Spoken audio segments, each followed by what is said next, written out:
Bienvenue dans Rest in Pellicule, le podcast des Time Slips qui réanime les films qui se sont fait démolir, soit en raison de leur échec commercial, soit en raison d'un accueil public catastrophique. Le temps d'un épisode, on les exhume de leur crypte, on leur remet le courant et on décide ensemble si on décide de les sauver ou non. Et vous avez eu le titre, aujourd'hui, le film qu'on réanime, c'est Die Hard, Belle journée pour mourir. I learned them all on the radio. Yippee-yi-yo-ki-yay. Yippee-yi-yo-ki-yay. Petit tour de table pour commencer. Vous voyez tous les problèmes de communication dans les Die Hard, que ce soit avec les téléphones coupés qui empêchent d'appeler du renfort, et ben lui je pense que soit il aurait trouvé une solution entre 2 temps en 3 mouvements, soit il serait resté dans un coin, popcorn en main, et aurait empiré peut-être les choses, je parle bien entendu de Grégoire. Waouh. J'ai envie de crever. Bonjour. Non, c'est pas faux. Coucou. Alors, Die Hard en un mot, qu'est-ce que ça t'évoque ? Grenoble. Évidemment. Ah, d'accord. Il aurait pu préparer tous les cocktails Molotov et les appeler cocktails Molotov, que ça aurait pu passer, parce que comme dit le dicton, plus c'est gros, plus ça passe, comme on dit. Je parle bien entendu de Giboite. C'est moi. Salut. Alors, Die Hard 5, qu'est-ce que ça t'évoque en un mot ? Yippee-ki-yay. Oh oui. Grande aficionada de cette saga, je ne peux m'empêcher de penser à elle comme d'une buddy parfaite pour notre cher John McClane, digne remplaçante de Zeus, je parle bien entendu d'Elisa. Oh waouh, merci. Bonjour. Alors, Die Hard 5, qu'est-ce que ça t'évoque ? Alors 2 mots, gros nawak. Son talent d'imitateur n'est plus à douter, et il aurait également pu jouer le 3e ou 4e frère caché des 2 Allemands des Die Hard 1 et 3, et ainsi être un méchant un peu plus emblématique que ceux du 5. Je parle bien entendu de Thomas. C'est là que je dois faire l'accent. Oh non. Merci. Du de coup, citer à part Papa l'accent allemand, Die Hard 5, qu'est-ce que ça t'évoque ? L'aphasie. Ça veut dire quoi ? C'est la maladie qu'a Bruce Willis qui ont fait des manques de communication et tout ça, l'impossibilité de communiquer. Ce qui est un peu gênant pour un acteur. Ah, c'est un peu énervé. Ouais, mais Et enfin, sa rigueur aurait pu forcer l'admiration de Hans Gruber à tel point que celui-ci regrette, durant sa chute mortelle, de ne pas l'avoir contacté. Je parle bien entendu de Eric. Yeah, bonjour. Alors, Die Hard 5, Family, pour revenir sur une autre saga. et du coup, celle qui vous présente cette saga, ou du moins ce film ce soir, c'est moi, Victoria. Et le mot pour résumer ce que j'ai pensé de Die Hard 5, Bumble. Parce que j'étais devant pendant tout le film. Je me suis moins fait chier en scrollant. Et sinon les gens, c'est quoi votre rapport avec ce film et avec la licence Die Hard en général ? Ouais, alors du coup moi Die Hard, j'avais vu le 4 quand j'étais petit et je l'avais bien aimé. J'ai du coup j'ai découvert le 1 quand Eric nous a dit qu'on allait faire Die Hard 5. La chance. Et ouais, et j'ai beaucoup aimé. Je voulais faire le 2-3 avant de me mater le 5, mais j'ai pas eu le temps. Et donc j'ai fait un truc très drôle qui est que, pour déconner, j'ai demandé à ChatGPT Si, attends, tu vas comprendre. Bouh. J'ai demandé à ChatGPT de me résumer le 2, puis le 3, puis le 4. Et à la fin, il m'a dit, est-ce que tu veux que je te résume le 5 aussi ? Et je dis, non, lui, il faut que je le voie. Et du coup, ChatGPT s'est foutu de ma gueule. Ah ouais. Ouais. Ok. Moi, j'ai découvert le 5 pour l'enregistrement de ce podcast. En vrai, ça faisait longtemps que j'avais envie de le voir, parce que je sais qu'à l'époque où il est sorti en salle, j'avais été très tenté, parce que moi, j'avais beaucoup aimé le 4 que j'avais vu en salle à l'époque. Mais en même temps, ça sentait, au vu des bandes annonces, ça sentait mauvais et je l'avais loupé. Donc du coup, voilà, c'est ma découverte. Et sinon, Die Hard, moi, c'est un des probablement une des sagas de films que j'ai le plus regardé dans mon enfance, surtout le premier et le troisième, les 2 de McTiernan. Donc moi la licence Die Hard, j'adore, clairement. J'adore Bruce Willis aussi. Je trouve que c'est rare une saga qui donne autant un aperçu chronologique de la carrière d'un acteur dans le temps, notamment Piège de cristal, c'était vraiment son premier vrai film qui a créé sa carrière véritablement en 88, qui l'a fait rentrer au panthéon de la pop culture. Donc moi j'ai toutes les répliques encore dans la tête, je les fais assez régulièrement et c'est vraiment rentré dans la légende. Et c'était assez drôle d'ailleurs parce qu'à ce moment-là il était très peu connu et c'est vraiment ce qui a lancé sa carrière et qui a tout changé pour lui.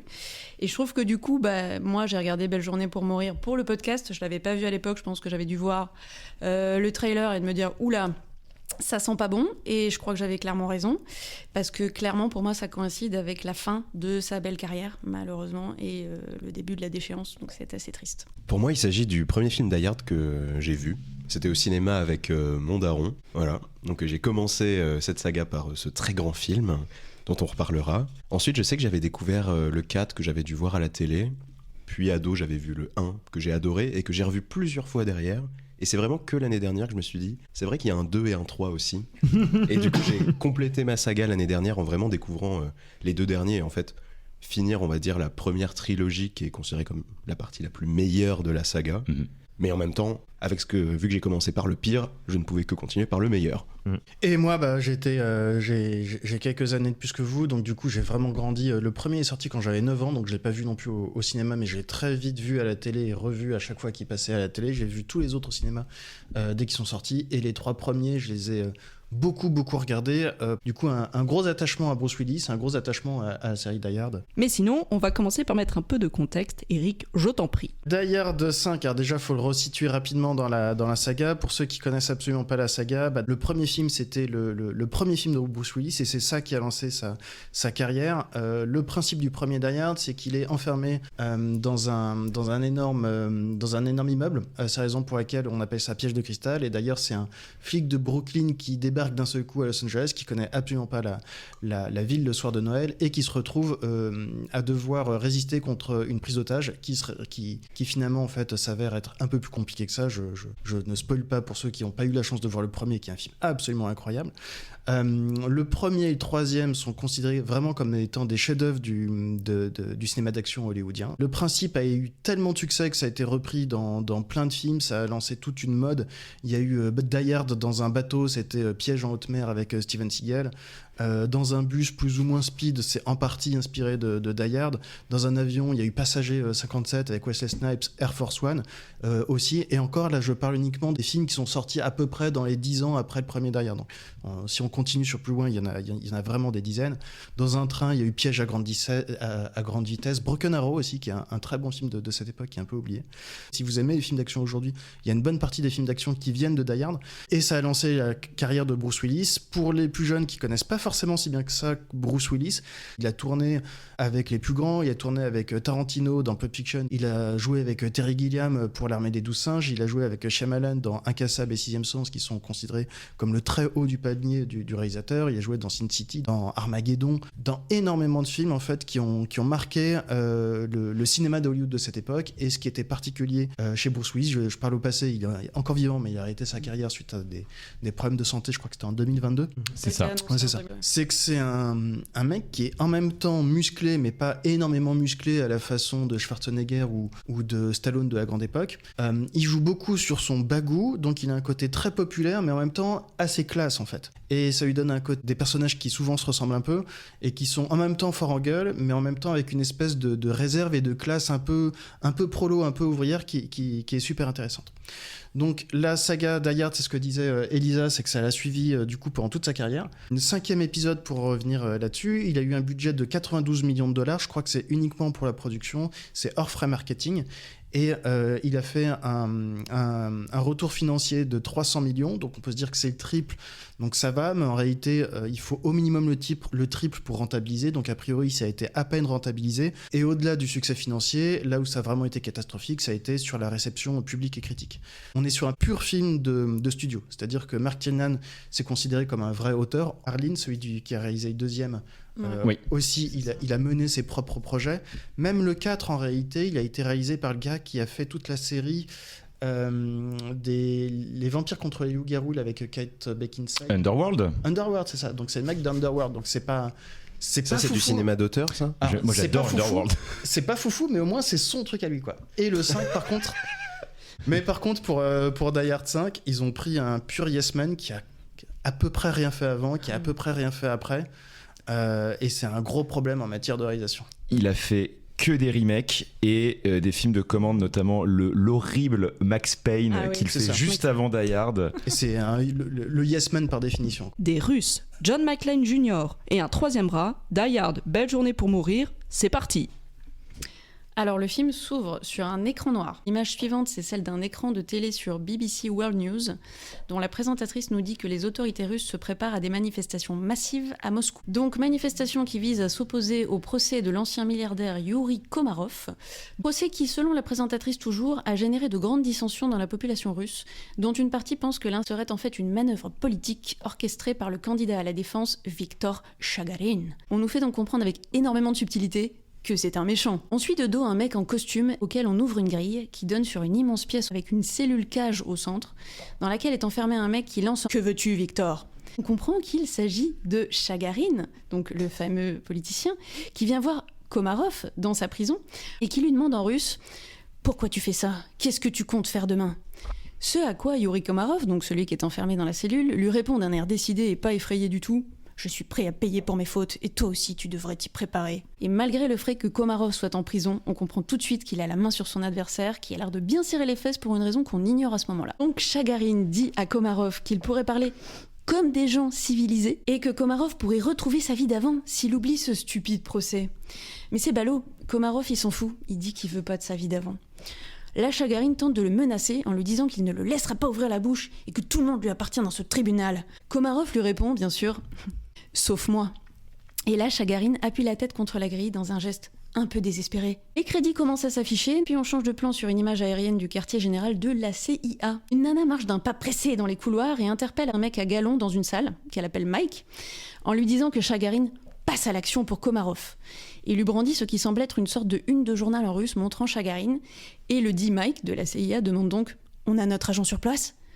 Alors, cette réplique, c'est très con parce qu'elle dure une microseconde, elle peut aisément être zappée par le spectateur inattentif, alors qu'en fait, elle est importante pour comprendre. Et du coup, on comprend pas, et il sort de la pièce en courant. Alors là, attention, ça va être une avalanche d'alternance de plans, donc faut suivre, surtout au début d'un film où on sait absolument pas encore qui est qui, surtout quand ils ont des noms russes. Donc, on retourne à Moscou de nuit, puis vu embarquer sur le côté d'une moto de course, puis autre plan sur une camionnette qui se gare, conducteur sort, et ressemble à un espèce de McLean version Wish. Avec les cheveux rasés, le conducteur de la camionnette se trouve au téléphone dans une cabine téléphonique. Il raccroche, puis il sort et se dirige vers ce qui a l'air d'être une boîte de nuit. Autre plan serré sur le motard qui a enlevé son casque et qui, au vu du gros plan sur son hugue dans le pantalon moulant en cuir, est une motarde.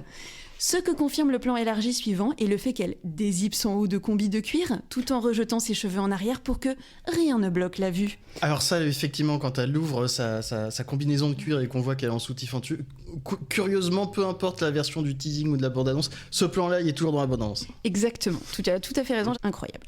Instant male gaze. Donc on retourne sur le conducteur de camionnette, donc le fameux McLean de Wish, qui enlève sa veste de pseudo-livreur. Oh, c'était une couverture, donc. On rechange de plan pour passer sur la biatch, désolé, on va l'appeler comme ça pour l'instant, parce qu'elle n'a pas de nom, qui s'est mise en robe et talons et s'avance donc vers Chagarin, donc le politicien méchant, qui sirote pépouze un petit verre sur sa terrasse de 150 mètres carrés avec vue. On change de plan, la porte s'ouvre et là, gros plan sur un cul de mec qui traverse une cuisine. Personne n'a l'air absolument choqué de voir le mec passer dans la cuisine, d'autant qu'il récupère au passage un gun posé sur le plan de travail qui semblait donc lui être destiné. Changement de plan, on retrouve la biatch motarde, je vous dis, c'est très chiant, cette alternance de plans, c'est fatigant, et son oligarque qui se font des câlins. Il a environ 2 fois son âge en passant, mais ça c'est normal. Et elle lui dit que tout est prêt de son côté, et elle lui demande d'appeler. On rechange de plan, vraiment j'en peux plus, pour voir de dos le mec qui a récupéré le gun dans la cuisine rentrer dans la boîte de nuit. On voit son crâne rasé, donc on comprend que c'est le mec de la camionnette, le fameux McLean de Wish. Et à ce moment-là, Chagarin dit à la biatch « J'espère que tu ne me décevras pas ». Elle lui répond qu'elle ne l'a jamais déçu. On revient sur le McLean de Wish qui interpelle un mec dans la boîte en disant son nom, Anton. La caméra revient sur la biatch et sur Chagarin qui passe un coup de tel à un certain Alik et dit « Il est temps de le choper ». Alors donc c'est très confus à ce moment-là du film. Puis le mec dans la boîte dit à Anton « Youri Komarov te dit bonjour ». Anton se redresse entre ses 2 biatchs, classique, de son canapé, un peu surpris quand même, mais pas du tout stressé a priori. Puis le mec au crâne rasé lui dit en pointant sur lui son gun « Et il te dit au revoir ». Oh waouh, punchline. Et là il lui met une balle dans la tête. Ensuite, un mec de la boîte lui saute dessus pour le mettre au sol. Mais sur cette intro, là, on est vraiment sur le poncif quoi, du film d'action. Il manquait plus que les noms des lieux et les dates et heures en lettres qui font bip bip bip qui sont écrits au fur et à mesure. Oui, à la machine à écrire. Ou voilà, où en fait, t'as quoi, ça dure 10 minutes à peu près, cette séquence-là d'intro. Où en fait tout est fait pour que tu ne comprennes rien et que tout soit le moins compréhensif possible. Tu ne connais pas les personnages, tu sais pas quelles sont leurs intentions, tu comprends grosso modo qu'il y a 2 acteurs en jeu principaux qui sont la CIA et Chagrin. Et bref, c'est... déjà c'est cliché. Enfin, pour le coup, c'est. On peut en parler tout de suite. C'est pas Die Hard. On peut en parler tout de suite. C'est que les précédents épisodes de Die Hard, à chaque fois, l'histoire, c'est soit une prise d'otage, soit un braquage. Là, ils ont voulu faire autre chose, c'est que c'est un film d'espionnage.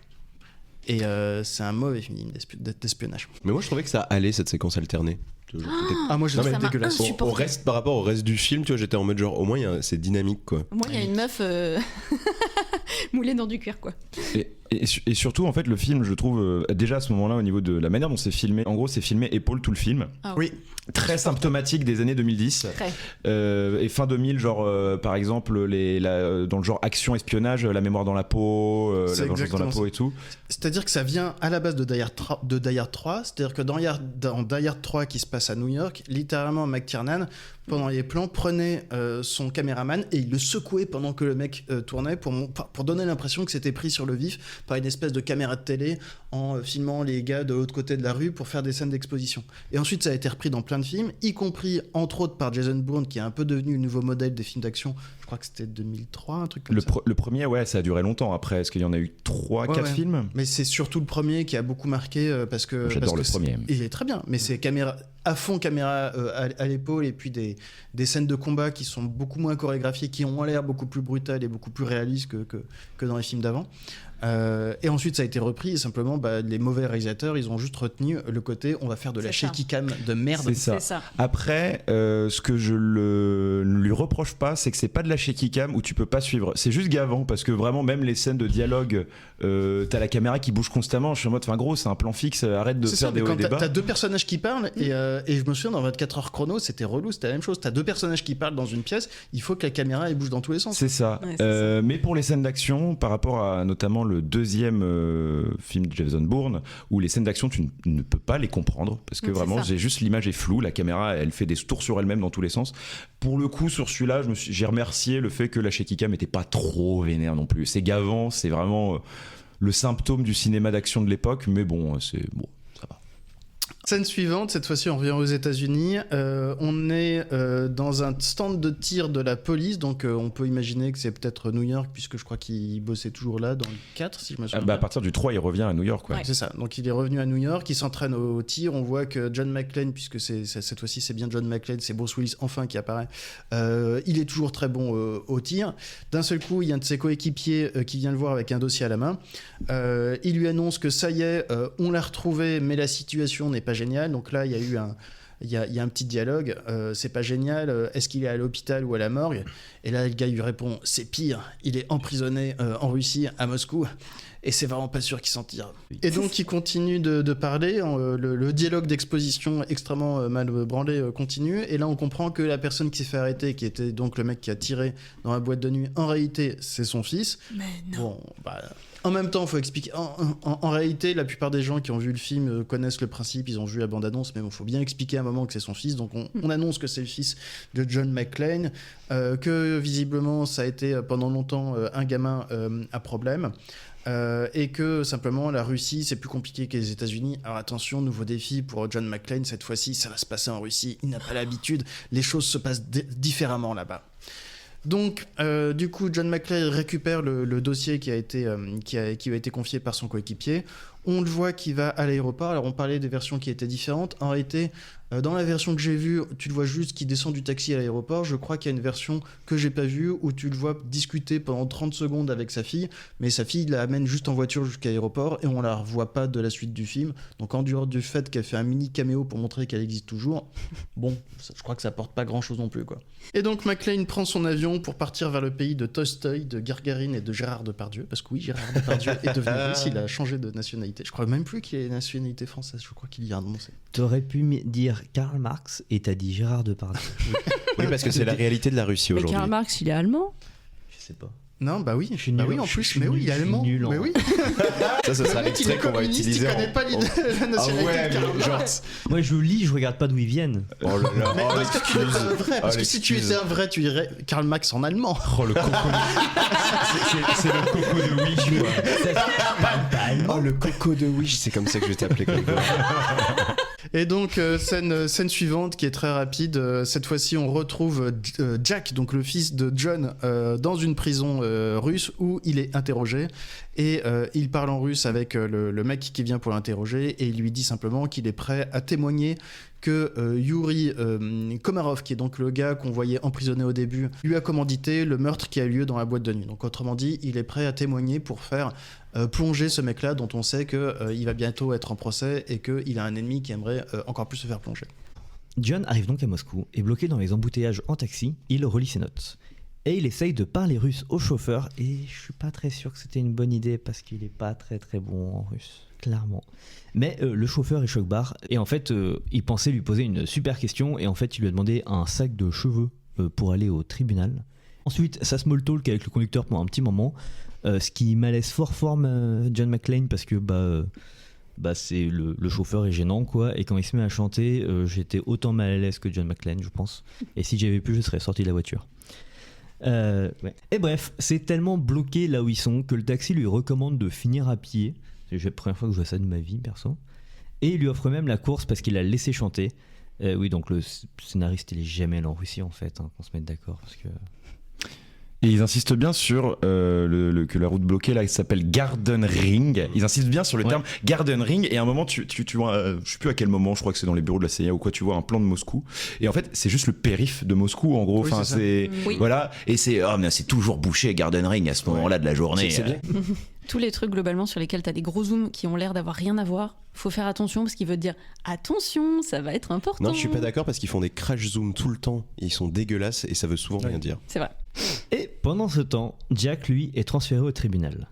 John fait le trajet à pied et ne moufte même pas quand il traverse une manif où des policiers tabassent des manifestants. Clairement. Ok, donc effectivement, on est à Moscou.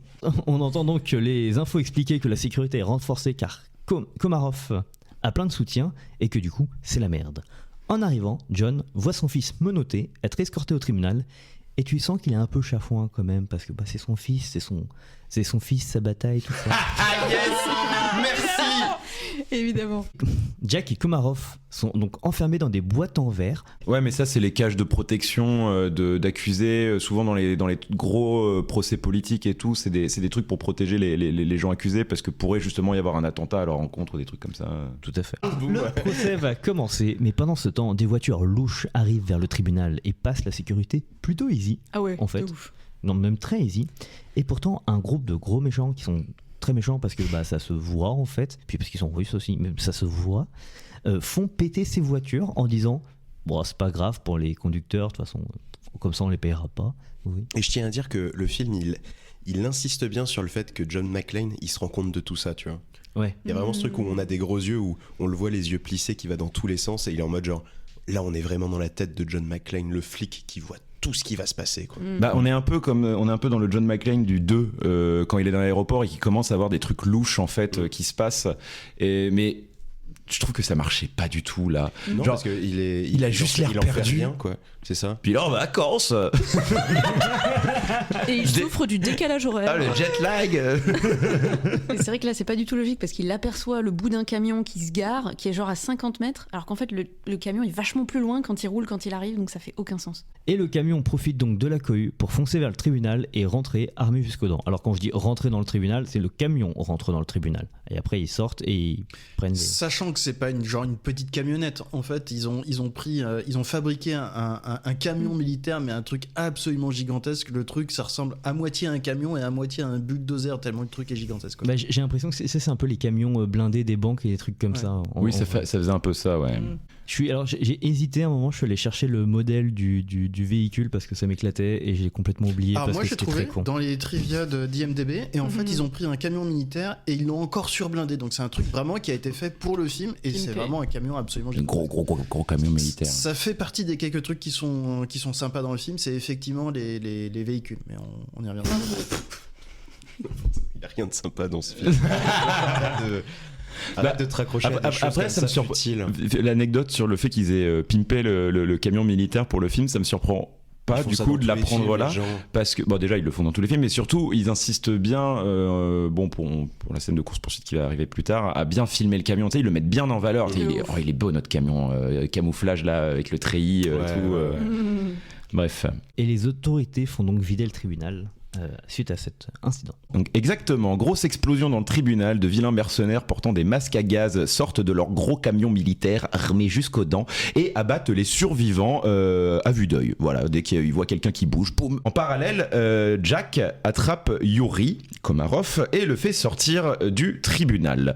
Les mercenaires dirigés par la bimbo du début que je vais déjà nommer ici, qui s'appelle donc Irina. Et le chef des mercenaires, Alik, qui est l'homme de main principal, on va dire, du côté des méchants, n'arrive pas du coup à mettre la main sur le milliardaire russe. Ils se mettent donc à leur poursuite parce qu'ils doivent absolument retrouver un fameux fichier, ils changent tout le temps de mots, mais voilà, un fameux document que posséderait le milliardaire. John, quant à lui, est au milieu du mouvement de panique à l'extérieur du tribunal. Il a vu qu'il se passait des choses de louche et visiblement il commence à se diriger vers l'arrière. Jack et Yuri volent une camionnette et Yuri s'interroge de qui il est, mais vous êtes américain, etc. Bref, ils sont brusquement arrêtés par John qui s'interpose devant le véhicule. Il demande à son fils de sortir de la camionnette pour taper la causette, vraiment en mode « Ah mais qu'est-ce que tu fais là, explique-moi, machin, etc. » Genre vient d'avoir une explosion, il y a des mecs armés juste aux dents qui sont juste à côté et on va dire non mais faut qu'on discute hein. Voilà, c'est vraiment genre je suis ton père, tu vas m'écouter. Exactement. À ce moment-là, il y a Jack qui repère que les mercenaires sont pas très très loin et au moment où son père essaie de lui attraper par la manche, il se retourne, sort son revolver, il dit à son père de se barrer et il démarre en trombe parce qu'ils sont suivis de près par le fameux gros camion blindé des méchants qui manque d'écraser John, qui râle, qui pige que dalle et qui lui fait hey, oh, que roule doucement, t'aggraves ton cas. Voilà, c'est lunaire, mais c'est le des Simpsons. Ouais. C'est le début de la grosse, vraiment très grosse course poursuite du film. Donc, Junior s'enfuit en camionnette avec Yuri, tandis qu'ils sont poursuivis par ceux qui ont fait exploser le tribunal. John s'empare lui aussi d'une camionnette et se lance dans cette fameuse course-poursuite dans les rues de Moscou. Alors, petit aparté, c'est effectivement techniquement la scène d'action de ce film qui aurait nécessité 82 jours de tournage et se déroulerait sur l'équivalent du périphérique à Moscou qui est la MCAD. Est-ce que c'est un truc où ils ont refait un set parce que c'est comme Matrix où ils avaient refait toute une bretelle d'autoroute dans la campagne juste pour tourner des scènes de baston, c'est un truc comme ça ou ils ont filmé vraiment dans la ville ou tu sais pas? Je sais plus, je crois qu'ils c'est en République tchèque, je crois que ça. Ils ont fait aussi, ouais, République tchèque. Et je serais surpris qu'ils aient reconstruit toute une bretelle d'autoroute comme Matrix parce que en vrai, pour un Die Hard, 82 millions de budget, il me semble, c'est 92. pas énorme. Hein. Après, si c'est ta scène qui te prend genre la moitié de ton tournage à faire, je sais pas. Alors, je pense qu'ils ont fait un mix entre la Hongrie et la République tchèque et pouf, ça fait une ville d'Europe de l'Est. Voilà. Et c'est donc cette superbe scène d'action que l'on m'a demandé de présenter, sachant que l'intégralité de la saga Die Hard ne m'a fait ni chaud ni froid et je me suis profondément fait chier devant cet opus. Donc c'est parti pour résumer cette scène de mon point de vue. Bim, paf, pouf, carambolage, plan aérien sur insérer une image de ville qui fait ville d'Europe de l'Est.png, gros plan sur les sourcils froncés, le crâne de Bruce Willis, gros plan sur son fils, bim, paf, pouf, carambolage avec le trafic, voiture renversée, tunnel, grand méchant qui fait des vannes pour voler la vedette à John McClane, de toute façon ce n'est pas son fils qui va les faire, et carambolage, explosion. Entre deux voitures renversées, je ne sais pas comment fonctionne l'assurance en Russie, mais à mon avis, ça va pleurer dans les bureaux. Junior prend une oreillette et se met en relation avec des militaires et des mecs en costume qui parlent la même langue que lui. Et là, choc barre révélation, on apprend qu'il travaille pour les États-Unis. La SIA, le FBI, on ne sait pas encore. Mais ce qu'on sait. La SIA? Putain, mais non. C'est entre la SIA. C'est toujours tous, non? Mais la SIA. 1, 2, 3, 1, 2, 3, I wanna say the chandelier. Pardon. Pourquoi j'ai dit yes? Donc, et là, choc barre révélation, on apprend qu'il travaille pour les États-Unis. Le FBI. On l'a perdu. Le FBI. La CIA, Bravo. on ne sait pas encore, mais ce qu'on sait, c'est que le pays de l'oncle Sam est derrière l'assassinat dans la boîte de nuit. John leur demande, grosso modo, si la voie est dégagée pour qu'ils puissent s'enfuir de Moscou avec Yoli. Après un bref repérage via satellite, les militaires lui disent que c'est mort et que son plan A tombe à l'eau. Il faut donc utiliser le plan B et prendre une autre sortie. Le souci, c'est qu'il y a énormément de trafic, comme on a pu le voir avec le nombre de voitures renversées. John rentre dans la camionnette de son fils, mais cela ne suffit pas pour l'arrêter. Et par contre, dans cette scène d'action, je suis désolé, je pense la première partie de la course-poursuite, je la comprenais pas. Il se passe trop de choses dans tous les sens. Je trouvais super mal foutu. C'est rare que j'aurais bite rien à ce point-là, une course-poursuite. Donc, le souci, c'est qu'il y a énormément de trafic. John rentre dans la camionnette de son fils, mais cela ne suffit pas pour l'arrêter. La course-poursuite reprend de plus belle et il y a un plan sur l'intérieur de la camionnette de ceux qui ont fait péter le tribunal. Alec, le leader de l'organisation, en a marre d'être pris en chasse par John McClane et décide de l'éliminer avec un lance-roquettes. C'est normal en Russie. John évite de justesse un des projectiles avec ce super drift, mais est dévié de sa trajectoire. Il arrive à sortir de justesse du véhicule et arrête une voiture en se jetant littéralement dessus. Là, le conducteur, un stéréotype de russe, yeux bleus, cheveux châtains plaqués, blouson Adidas et chaîne en or, sort du véhicule, l'insulte et là John McClane lui lance un pain ainsi que seulement sa 3e vanne du film, ce qui est bizarre pour un Die Hard, avec « Tu crois que je parle russe, moi ?» Ouais, C'est une vanne Je pense que c'est une vanne. Ah je ouais. sais pas. Alors en vrai, ça sonne assez bien pour le coup en anglais et ça fait très McClane. Sauf que moi, ça m'a un petit peu choqué que du coup, ça s'accompagne d'un bourre-pif sur un civil et pas un méchant. Oui, effectivement, il est violent envers les civils, alors que Ouais. c'est la première fois qu'on voit faire ça, quoi. Ouais, Bah, c'est ça. c'est pas des Américains. Voilà. Mais C'est ça- littéralement ça. Mais ça reste un flic. Bah oui, voilà. Oui. Et puis, alors moi, cette scène, elle m'a fait vraiment rire pour le coup. Il y a 2-3 séquences comme ça qui m'ont fait beaucoup rire, alors, un peu dépend du film. Le bruitage du coup de poing est fabuleux. J'ai dû regarder genre 5-6 fois d'affilée, juste pour le bruitage. Vraiment, c'est un des plus beaux que j'ai entendu de ma carrière de cinéphile. Je rajouterai au montage. Keep us not clear. Do you think I understand a word you're saying? Et vraiment, je pige rien au russe, quoi. Pige rien au russe. Non mais c'est ça, mais tu crois que je parle ta langue? T'es en mode, mais what the fuck, quoi, genre, Ça aurait été hyper drôle avec un méchant. Oui. C'est vrai. Bon, du coup, après ce très beau coup de poing sur civil, on est de retour dans la course entre Jack et les méchants russes en camion militaire. Ce dernier, il explose tout sur son passage et on peut noter l'hilarité des Russes à l'intérieur qui le conduisent. Ils sont super contents d'exploser les civils et tout ça. Après, on l'a déjà dit, mais c'est très cliché. Ça va dans tous les sens, il y a des crash zoom à gogo, c'est... John, dans son beau 4x4 russe, il essaye de rattraper la course-poursuite. Mais il se retrouve sur un pont alors qu'on voit que la course-poursuite se déroule plus bas. Tout à fait. Comment va-t-il faire pour les rejoindre ? Heureusement, le film c'est ultra pratique. En fait, juste à côté, il y a plein de camions qui sont alignés et ils sont de plus en plus bas. Comme si c'était une rampe qui avait été là. Enfin bref, bon, n'en parlons pas. Il dévale cette petite pente de camion en voiture en continuant le carnage. Et là, sa fille l'appelle. Punchline. Alors, excuse-moi de t'interrompre. Moi, ce que je trouve quand même choquant, c'est qu'effectivement, ils descendent du pont d'abord parce qu'il est au niveau un peu il est au-dessus d'autoroute. Donc, au début, il roule sur un camion, c'est un camion remorque, donc il roule sur la remorque, ok, pas de souci. Ensuite, il roule sur des voitures dans lesquelles il y a des civils qui sont en train de rouler. Donc, littéralement, il écrase le toit de voitures dans lesquelles il y a Oui, des c'est un civils connard. qui n'ont rien demandé, qui sont juste bloqués dans le périph', putain. Ouais, mais il s'excuse. Et c'est ça, il arrête pas de dire aussi des one-liners tout seul que personne peut entendre en mode « Pardon, désolé !» Tu vois, genre, et ça m'énerve. C'est le décalage horaire. C'est À la c'est rigueur, je me atroce, souviens que dans le 3, il roulait à tombeau ouvert, entre autres dans Central Park, en disant cassez-vous, etc. Donc les gens fuyaient devant lui, mais il renversait personne. Là, il écrase des bagnoles avec Ouais. des gens dedans. Ouais, et puis il essaie de faire gaffe, tu sais, genre des fois il tire en l'air pour faire fuir Ouais, les c'est gens, etc. Enfin, justement, c'est un bourrin, mais qui fait attention normalement. Oui, il fait attention au peuple américain, mais là, ce sont des Russes. Exactement. On est de retour sur la camionnette et le camtar militaire qui se tamponne sur la bretelle d'autoroute, en esquivant au mieux les autres voitures. Bon, la camionnette, elle fait une espèce de 360 sur elle-même, puis elle se retrouve sur le côté, avec le gros camtar militaire qui vraiment la pousse, quoi. Donc là, pour l'instant, le petit Jack, il est un peu kéblo.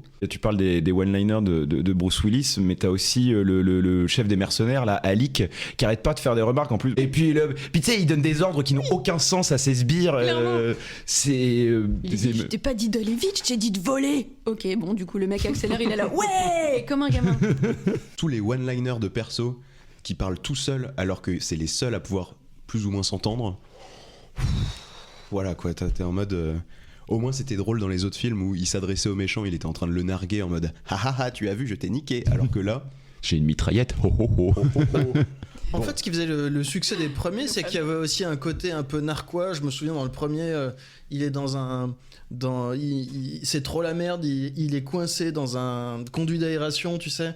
Et c'est justement ça qui a donné ensuite le cliché du héros qui s'enfuit par les conduits d'aération. Et il était viens nous rejoindre à Noël, Los Angeles, on va passer un super Noël, alors qu'il est tout seul dans son conduit d'aération de merde. Donc en fait, ce genre de truc avec le héros qui est tout seul et qui dit des trucs drôles uniquement pour lui, ça fait partie de la saga. C'est juste que c'est très mal fait, c'est toujours... Oui, c'est ça, mais après, c'est en mode... Là, c'est quand c'est vraiment des répliques dit pour lui en mode oh là là, tu verras, on va passer un bon moment et je me retrouve bloqué là, tu vois, genre tu sens que la situation fait que t'as un peu envie de râler quoi. Alors que là on sent la manière dont c'est fait, c'est vraiment en plus genre haha, t'as vu hein. John a une bonne idée, il pousse le camion en direction, vous savez, des bandes d'arrêt d'urgence, les espèces de trucs en béton qui empêchent que tu t'écrases et tout ça. Il le pousse au début de celle-là qui agit comme une rampe et ça lance le camion qui va s'exploser plus bas dans une espèce de grosse canalisation en béton. Et je pense que le réal, il a tellement aimé cette scène, ça a coûté tellement cher qu'il le montre 3 fois, sous 3 angles différents de caméra, alors que c'est de la merde. Comme la mort du sbire à la fin de Piège de cristal, quand en gros à la fin de Piège de cristal il pense avoir gagné, et puis en fait t'as le sbire, un des sbires les plus marquants du film, donc qui est le gros allemand avec les cheveux longs blonds etc, et qui sort en tirant partout, et genre vraiment tu vois 3 fois le plan où il est en mode... C'est aussi que le mec est sur un brancard, il est censé déjà être mort et avoir été étranglé en fait, donc oui. Tu penses qu'il est déjà mort, et le fait que tu vois le plan 2-3 fois quand il se relève, c'est aussi... ils sont tous complètement stupéfaits, ils n'arrivent pas à bouger, donc c'est pour montrer qu'ils sont paralysés de trouille de ce mec qui est censé être mort, qui était increvable et qui est toujours pas mort alors qu'on pensait que c'était le cas quoi. Là il n'y a pas de surprise particulière, c'est juste c'est un peu un money shot, on va le remonter 3 fois. Un money shot nul à chier. Franchement je pense que sur cette course poursuite, moi je la trouve pas si dégueulasse que ça. Oh là là. Pas dégueulasse mais sans grand intérêt. Je vais pas dire que c'est du niveau de James Cameron quand il est en forme dans Terminator 2. Ah bah en même temps je pense que c'est la course poursuite. Voilà, donc voilà, c'est pas... C'est le seul passage du film que je sauve un peu, c'est cette course poursuite avec l'autoroute. Quand même, je suis d'accord avec toi. C'est peut-être le truc le plus divertissant du film. Mais vu comment on en a parlé, c'est pour vous dire le niveau quoi. Genre, c'est le truc le plus divertissant alors que c'est déjà bas sur l'échelle du fun. Allez, on retourne à l'histoire. Le méchant il s'est craché et on revient dans la camionnette avec Jack. Il refait demi-tour, il va chercher son paternel. C'est beau les liens entre familles comme ça. On retourne sur le site du crash. Jor sort difficilement de sa caisse parce qu'évidemment c'était gros choc, il s'est aussi envoyé en l'air. Et on voit les Russes en contrebas qui sont très méchants parce qu'ils commencent à tirer sur des civils de manière gratuite en mode on est méchants. Ok putain film. Jack, pardon, putain. Ah quelle idée d'avoir appelé ces personnages John et Jack, quoi. Fiston McClane et Papa McClane. On va appeler Fiston. Ok, Junior. Junior arrive sur le site du clash, il récupère son daron en le faisant monter à l'arrière de sa camionnette, quoi. Donc ensuite, nos 3 personnages arrivent à la planque de la CIA. Et le mec de la CIA, qu'on ne nous présente pas encore, les attend pépouze quand même sur le pas de la porte. Et il dit à haute voix « John McClane ». Donc il sait qui c'est, a priori. Et il regarde John McClane d'un air un peu circonspect. Mais moi, je trouve ça magique quand même. Il n'y a pas de mot de passe, on vérifie pas que vous êtes suivi. Enfin, il n'y a absolument rien, quoi. Pas un mot pour la légende de John McClane. Je sais pas, moi je trouve ça marrant, cette constante qu'il y a dans la saga à dire à chaque fois « Oh putain, McClane casse les couilles ». Personne dit « Putain, ce que tu fais, c'est ouf quand même, mec ». Personne, pas une seule fois. Tout le monde trouve que le mec est chiant. Alors qu'à chaque fois, il sauve le... dans ce cas-là, c'est peut-être... Dans le premier, il y a le flic... Al, mais c'est tout. Tous les autres, ils font genre casse les couilles, casse les couilles. C'est ça qui donne une dynamique intéressante. C'est que justement, tout le monde le prend pour... C'est l'underdog. C'est-à-dire que c'est le petit flic de Brooklyn, c'est même pas de New York. qui a l'air un peu pecno, mais qui en fait est super smart et qui repère les trucs et qui arrive à s'en sortir. C'est quoi qui dit « Je suis une mouche dans un verre de lait », quoi. C'est un peu ça, quoi. Bien sûr, mais au bout du 4, ils ont compris qui il était. Ils ont compris qu'il était smart et qu'il était génial. Tu vois ce que je veux dire ? C'est plus trop une surprise, entre guillemets. Oui, mais s'il est traité comme une sorte de super soldat, d'un seul coup, la dynamique marche moins bien. Là, c'est plutôt une mouche dans la merde, hein, vraiment. Et pour le coup, je trouve que c'est un des trucs qui manque cruellement au 5, c'est que un des charmes de Die Hard, c'est vraiment justement le côté plouc de John McClane. Et je trouve qu'ils avaient quand même réussi à le faire dans le 4 avec justement le côté un peu boomer de McClane, c'est-à-dire voilà, c'est le vieux flic à l'ancienne qui comprend rien à la technologie, du coup on le met avec le petit hacker qui était plutôt chouette comme personnage, je trouvais. De ouf. Ouais. Et en vrai c'était une dynamique qui était drôle et qui fonctionnait bien. Et là, c'est juste un. Ouais, là, comme c'est John McClane qui a fait les 4 films où il a sauvé tout le monde, etc., t'es censé savoir qui c'est, et du coup, l'aspect un peu ploug flic qui n'a rien à faire là. Je sais pas, ne fonctionne pas sur moi. Je pense que ça aurait pu marcher s'il était tellement un peu con qu'il connaissait vraiment absolument rien à la Russie, même pas dire da, et si ça avait été, tu vois, si le côté un peu poisson hors de l'eau en Russie avait été accentué pour montrer que encore plus que n'importe quel américain, vraiment il y connaît rien. Je pense que c'est un des défauts du scénario, c'est d'avoir fait toute la scène d'intro. En fait, je pense qu'on aurait dû démarrer direct sur McClane qui veut retrouver son fils et qui se retrouve dans un truc qui le dépasse complètement au hasard, comme par exemple dans le 4, parce que bon, dans le premier, voilà, il est là, il va voir sa femme et puis pas de bol, il y a le truc. Dans le 2, pareil, il attend sa femme à l'aéroport et puis pas de bol, il y a un truc. Dans le 3, bon là, c'est le méchant qui joue les maîtres chanteurs avec lui directement, qui le vise directement. Et dans le 4, en gros, il doit arrêter un hacker parce que voilà, il y a des problèmes de piratage informatique et pas de bol, il y a des mecs qui veulent buter le fameux hacker et il se retrouve par hasard dans l'aventure. Et il y a toujours cette dynamique de il est par hasard dans le truc, et là tu sais que c'est pas par hasard en fait. C'est vrai que si ça avait commencé par ça, ça aurait été bien. Tu sais qu'il y a l'étape suivante des geeks ciné encore pire que nous, c'est qu'il y a des mecs qui s'amusent à essayer de sauver les films en les remontant. Autrement dit, ils prennent les scènes et ils essayent de changer l'ordre, de changer un peu les répliques pour faire en sorte que ça donne un truc mieux que ce qu'on a vu. Et peut-être qu'il y a un truc un peu à améliorer. Je pense pas qu'on puisse sauver le film. Non, je pense que ça marchera pas pour celui-là. Je pense qu'en changeant la colorimétrie et en enlevant environ 1h30 de film, il y a un truc à faire. Donc le mec de la CIA explique à Yuri Komarov que la moitié de Moscou est après lui, et il demande à Yuri de se changer et de lui faire confiance. Et il lui demande s'il a le dossier sur Chagarine. En parallèle, on voit John qui regarde la table de commande de la planque avec plein de boutons et qui comprend seulement à ce moment-là que son fils est un espion. Et il dit avec beaucoup de mépris d'ailleurs, en parlant de son fils, qui fait du spy shit. Tu vois, je trouve qu'il se fout carrément de sa gueule et il lui dit « Ah ouais, genre t'es le 007 de Plainfield, New Jersey, quoi !» Et il se marre, donc vraiment sympa pour le fils, on comprend un peu pourquoi il a la quinte contre son père, de toute évidence. Et là, le mec de la CIA dit à John de la fermer, en mode un peu vénère, quand même, ok. Moi, pendant tout le film. En mode maître d'école, ok. Et John lui répond « Tranquille, hot job, je suis en vacances !» Le fameux « je suis en vacances ». Donc John dit à son fils « Ah bah ta mère va être contente, elle te croyait toxico !» Pendant ce temps-là, le mec de la CIA continue de cuisiner Yuri pour savoir s'il a le dossier sur Chagarine. Il lui dit « Voilà, si tu me donnes le dossier, je t'exfile de Russie ». Mais Yuri dit que sa vie ne compte pas, et qu'il ne croit pas en plus que les 3 seules pauvres personnes dans cette pièce pourront réussir à l'exfiltrer. Donc John lui répond de manière absurde, encore une magnifique ligne de dialogue. « Nijinsky, je suis pas dans le coup, hein. Moi je sors de l'avion, je te préviens. » Parce que dans toute la saga, McClane a toujours des répliques cinglantes qui peuvent être parfois limites, comme dans le 4. Moi j'aime beaucoup sa réplique, mais bon, je trouve ça un peu limite sur la petite pute asiatique anorexique. Mais bon, tu mets chaud. Mais je trouve qu'elle est quand même dans le vachement 3, il s'arrête au milieu de sa phrase, mais il allait utiliser le N-word pour Samuel Jackson. Ah, c'est ce que pense Samuel L. Jackson. Il lui dit t'as allé utiliser le N-word. L'autre lui dit mais non, pas du tout, arrête avec ton racisme. Non, je crois qu'il s'arrête. Je me demande s'il s'arrête pas au milieu du N ou un truc comme ça. Et il dit t'allais me traiter de N-word, et il dit non, j'allais te traiter de sale connard, ça te va, sale connard, un truc comme ça. J'ai pas revu le film depuis quelques années, mais de mémoire c'est ça. Ouais, il y a d'ailleurs moi j'adore le 3, mais c'est le seul problème effectivement du film. Il y a un traitement un peu compliqué, je trouve, au niveau des répliques sur le racisme. Je trouve ça intéressant pour le coup. C'est intéressant, mais c'est... il y a des trucs un peu discutables, qui sont un peu bizarres. C'est quand même un point de vue qui est un peu particulier. Bref. Donc encore une fois, ça fait partie des rêves qu'essaie d'instiller John Moore dans le film, mais qui tombe un peu complètement à plat. Donc John dit à Jack, je suis pas dans le coup, hein Jack, je suis pas dans le coup. Donc il demande quand même confirmation à son film. Alors MDR, John, tu viens de rouler sur la moitié de Moscou et de foutre sur la gueule à des mafieux que tu connais pas pour arriver à juste adresser la parole à ton fils, qui est clairement impliqué dans une affaire d'État russe, et tu es présentement dans une planque ultra secrète de la CIA. Mais tu te sens pas impliqué. Non, tout va bien. Cohérence absolue du scénario. Bah non, enfin, il est en vacances. Mexis blanc, hein. Non, Mexis blanc. Non mais ça c'est fou, on va la faire à tous les films cette blague. Oui. Alors que bon. Donc pendant ce temps, Jack récupère du matos et il fait joujou avec un couteau à cran d'arrêt. Le mec de la CIA insiste pour savoir quand même où est le dossier. Donc Yuri finit par lui dire qu'il est dans une chambre forte à Pripyat, mais que la clé est à Moscou, hôtel ukrainien.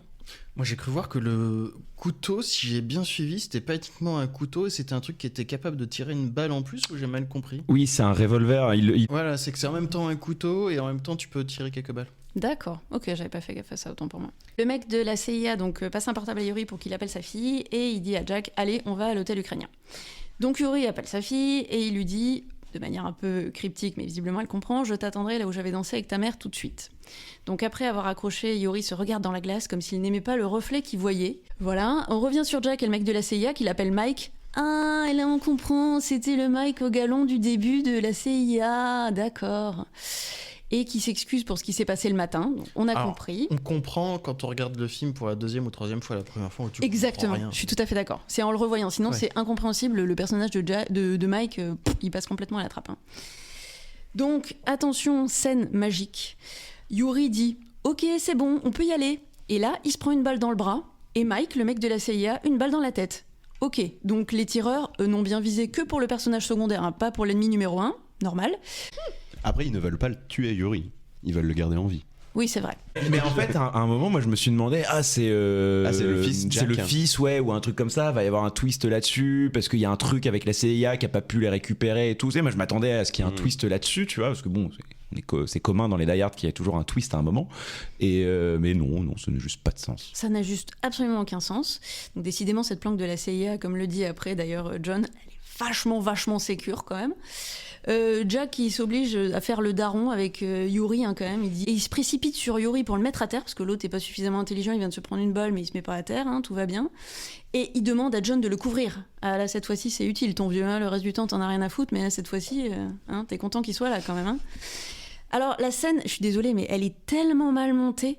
On dirait que John sort littéralement de son cul un machine gun. Je suis désolée, j'ai revu plusieurs fois cette scène et il sort de son cul un machine gun. Je suis désolée, je sais pas d'où il le sort. Et il commence à défourailler tout ce qui bouge. Après, si c'était là depuis le début, ça explique pourquoi il est si rigide pendant tout le film. Donc John défouraille tout ce qui bouge. Alors comme d'hab, les méchants sont de gros abrutis et ils se jettent littéralement sous les tirs de John, évidemment. Jack déclenche à ce moment-là des explosifs qui étaient placés au niveau des fenêtres terrasses par lesquelles sont rentrés les méchants. Jack utilise un joli jouet à la James Bond à base d'explosifs, un truc très design, pour fabriquer une porte dans un mur. Et il dit à John « Viens, on se casse !» Lequel redit « Bordel, je suis en vacances !» C'est vrai qu'on n'avait pas compris. Voilà. Et 13 000 km pour se taper ça. Vraiment des lignes de dialogue très utiles et absolument géniales. La phrase de « je suis en vacances » et le décalage horaire, c'est en fait, moi, ça m'a fait beaucoup penser à grande saga de films d'action, L'Arme Fatale, avec je suis trop vieux pour ces conneries. C'est la mode de l'époque. Dans le 3, il passe son temps à être en gueule de bois et à demander à tout le monde une aspirine parce qu'en fait, il est en gueule de bois. Oui, c'est vrai, ils n'avaient pas une aspirine. C'est en fait, il a été lâché par sa femme, non? C'est et pour dans ça. Le premier, ouais. C'est ça. Dans le premier, il est pieds nus, c'est une running joke. C'est un truc qui est tout le long. Et le point sur les orteils. Ouais, c'est ça. Le point, faut faire le point avec les orteils. Dans le 3, il est en gueule de bois. Il veut une aspirine. Ils ont essayé de faire un truc comme ça avec le fait je suis en vacances, etc. Mais ça marche pas. Voilà, il faut insister sur le terme essayer. Donc il s'échappe par le toit de l'immeuble. On n'a pas vu comment, mais c'est pas grave, ils sont arrivés sur le toit. Alors Yuri, il est tout essoufflé en descendant par l'échelle et il sort un truc un petit peu lunaire à John, niveau dialogue. Il lui dit « Mais est-ce qu'il sait quel âge on a quand même ?» Lourdeur des dialogues, quoi. Jack engueule son père, ça commence à devenir relou au bout d'un moment, alors que son père vient quand même de lui sauver le cul des tireurs, en lui disant qu'il lui aura fallu 5 minutes pour ruiner 3 ans de taf. Jack dit qu'il est grillé, qu'il a plus d'amis dans la ville. John lui dit d'appeler Langley, donc le QG de la CIA, mais Jack lui prend son tel, l'éclate, et encore une fois réplique naze de John, qui dit « J'avais 2 abonnements avec ce téléphone. » Ok, normal. Yuri dit bon, faudrait peut-être qu'on se mette en route quand même. Hein. Donc Jack récupère du matos dans un locker et discute avec John qui lui demande mais au fait c'est quoi tout ce bordel pour un seul mec ? Alors bon, il est pas très perspicace quand même John, donc Jack est obligé de lui expliquer que Yuri est un prisonnier politique, et que c'est une question de sécurité nationale, car il veut stopper Chagarin, ce qui est aussi le but de la CIA. Ce à quoi John répond on n'a qu'à le larguer à la bossade et on rentre. Donc Jack lui explique que c'est désormais un gros bordel politique. Mais dis-moi Jack, pourquoi tu m'as pas appelé pour me dire où t'étais ? Bon, on repart sur le sempiternel truc père-fils qui commence à nous gonfler un petit peu. Ça nous dit pas l'origine de la brouille et d'ailleurs on s'en tape. Donc changement de scène, là on arrive sur un chantier de construction qui bien à propos se trouve devant l'hôtel. Et Jack dit à Yuri qu'il touche bientôt au but, qu'il a qu'à récupérer la clé dans l'hôtel et qu'après c'est bon, ils peuvent se barrer. Et en fait, il en a rien à foutre que l'autre, a priori, soit un peu en train d'agoniser et de se vider de son sang, en fait. Tu vois, vraiment, moi, je n'ai aucune empathie pour lui. J'en ai absolument rien à foutre, quoi. Moi, j'ai un peu d'empathie pour lui parce il est confronté à Bruce Willis depuis le début du film. Et ça, c'est la seule empathie que j'ai. C'est vraiment de me dire, genre, putain, mais si moi aussi je devais me traîner ce boulet là. Et franchement, t'as été méchante avec lui, hein, parce que pour le coup, toute la merde qui lui arrive, c'est un peu à cause de John McClane qui arrive et qui fait. Fiston, c'est moi. Et t'es en mode genre, non, attends, t'es dans mon chemin. C'est vrai que dans les films précédents, c'est le petit grain de sable dans le rouage, sauf que normalement, dans les films précédents, c'est le grain de sable dans le rouage qui empêche les méchants de réussir leur coup. Là, c'est le grain de sable dans le rouage qui empêche son fils de réussir à faire une exfiltration d'un prisonnier politique. Donc ça craint un peu, quoi. Après, moi, j'arrive très bien à imaginer John McClane en très mauvais père. Tu vois, genre, j'imagine très bien, genre, ce mec dire, fils, tu n'es pas digne de moi, je te fous à la rue. Mais pour le coup, c'est un truc qu'il y a beaucoup dans le 4, avec, un peu avec la relation avec sa fille, etc. Où concrètement, c'est un père absent qui est absorbé par son boulot, qui est retourné à New York, etc. Et en fait, la fille qui est restée beaucoup plus proche de sa mère. Et il y a tout la blague, en fait, de. Finalement, elle lui ressemble beaucoup en termes de caractère et ça rend leur relation attachante. Là, avec le fils, ils ont. Je sais pas. En fait, zéro alchimie. Non, ouais, c'est ça. Et bon, il y a quelques scènes de développement, on va dire, de personnages, mais. Le problème, c'est Jay Courtney, de toute façon, qui n'a d'alchimie avec personne. C'est ce que j'allais dire. Et en fait, je pense qu'en fait, ce mec, faut arrêter de le caster en héros. Il a une gueule de sale mec. Très bien, on continue. Et là, en fait, il y a eu beaucoup de scènes de dialogue, mais c'est pas fini parce qu'on va continuer sur les incroyables scènes de dialogue. Ils arrivent du coup devant l'hôtel en se disant il y a trop de personnes devant, on va essayer de rentrer par l'arrière de l'hôtel. Et ça continue à discuter. D'abord, il y a Jack qui dit John, je vais essayer de trouver une entrée. Et ensuite, il y a Papa McClane qui dit pourquoi tu m'appelles John, c'est quoi ces conneries, pourquoi tu m'appelles pas Papa. Et donc, du coup, c'est sur le fait que, tiens, ils n'arrivent pas à se saquer et que vraiment, il n'y a pas la communication entre ces deux-là, c'est compliqué.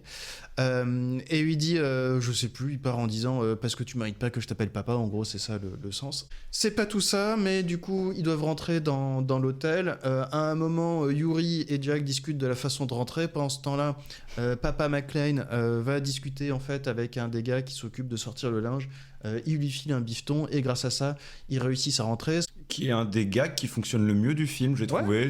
En fait, le côté de il fait le plan et puis quand tu fais attention entre les deux poubelles, tu vois la silhouette de Bruce Willis donc qui va vers soudoyer le mec. Je trouvais que j'étais en mode ok, là j'ai rigolé. Enfin, j'ai vraiment aimé ce petit détail. Ça met en fait en place une petite dynamique qui marchait bien dans le premier, où en fait il y a une espèce de guéguerre non seulement entre John McClane et les terroristes, mais aussi le FBI qui veut absolument régler l'affaire avec les terroristes à leur façon. Et en réalité, John qui emmerde non seulement les terroristes, mais en même temps qui se comporte pas de façon pro par rapport au FBI. Et en fait, le FBI fait connerie sur connerie. J'ai juste une petite fun fact débile. En fait, quand il monte dans l'ascenseur, on entend juste la musique qu'on entend, c'est The Girl from Ipanema, qui est un classique de la bossa nova et qui est devenu un peu toujours associé à une musique d'ascenseur. Donc je trouve que c'était assez drôle en vrai, ce qu'ils attendent avec la petite musique.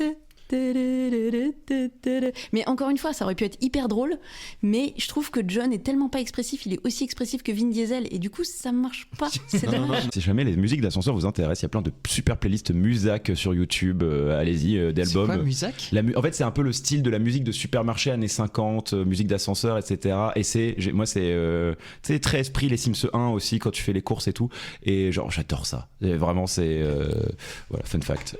Tapez Muzak sur YouTube, vous allez être très heureux. Avec un K ou un C à la Avec fin. un K. Avec un K. Donc Irina arrive, elle se jette dans les bras de son père, ils se font un câlin. Il y a de nouveau un truc sur le fait que Yuri et sa fille sont super complices. Et John dit à son fils, ah bah tiens, tu veux pas qu'on se fasse un câlin ? Et il dit non, c'est pas le jour de la famille. et on sait pas pourquoi John commence à dire je trouve que c'est bizarre cette scène, alors qu'a priori il y avait rien de particulièrement C'est le seul truc lucide qu'il dit du film. bizarre. Nous aussi on est devant en mode c'est À ce bizarre. moment-là, Yuri fouille la salle de bal pour retrouver la clé. Alors je dois dire que j'avais oublié cette histoire de clé, ce qu'ils venaient chercher. Enfin bref, les histoires de... On appelle ça comment déjà quand ils doivent chercher un truc dans les films MacGuffin. Le MacGuffin, merci. Ah Bravo. oui. Donc c'est le MacGuffin du moment, sachant que voilà... Et c'est un nom allemand. Ouais. Oui. C'est pas un burger le MacGuffin J'en sais rien, putain. C'est ça. C'est un Et burger donc- russe. Et donc Yuri trouve la clé, et juste à ce moment-là, John qui commence à interroger Irina sur mais t'es arrivé super vite, mais comment est-ce que t'es arrivé, et elle lui dit bah j'ai pris le Garden Park. Garden Alors que- Ring. Garden Ring, pardon, alors que justement, Garden Ring c'est censé être toujours embouteillé, donc comment est-ce qu'elle a pu arriver alors que c'est toujours embouteillé, et donc il commence à se douter de quelque chose. Et là, d'un seul coup, qu'est-ce qui se passe ? Il y a Alec, le grand méchant, le grand homme de main, qui arrive avec une demi-douzaine de mecs armés.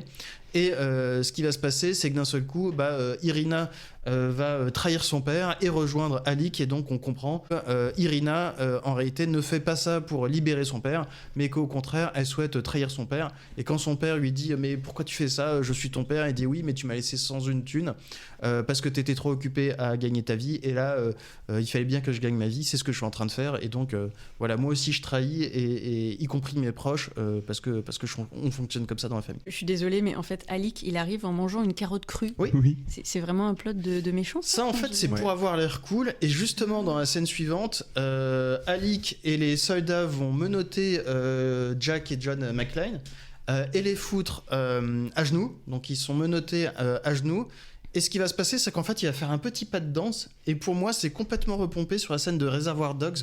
Quand t'as, je sais plus l'acteur, Où il est en train de manger Madsen. une carotte. Ouais.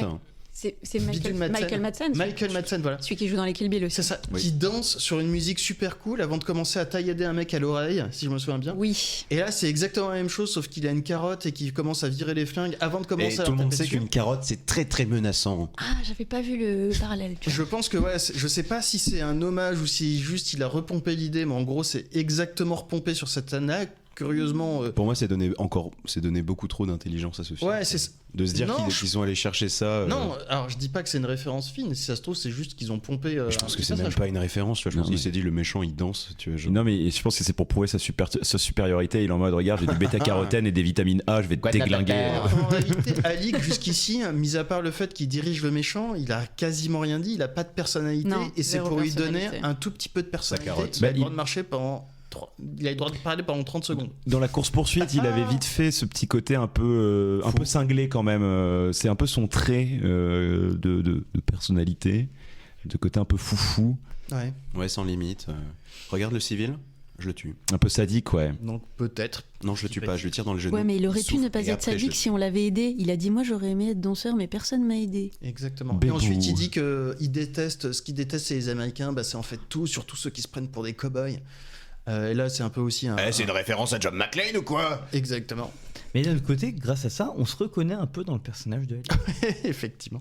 Et du coup, les deux McClane sont menottés à genoux, et ils commencent à les tabasser, d'abord à coups de crosse et puis ensuite à coups de poing. Alors juste, je précise que très à dessein quand même, Jack a les mains attachées dans le dos et John devant. Oui. Juste pour après.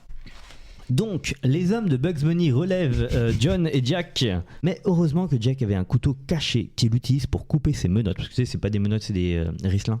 Pendant que John se fout de sa gueule. Ah oui, pendant que John éclate de rire et se fout de la gueule des méchants. Et j'ai pas compris.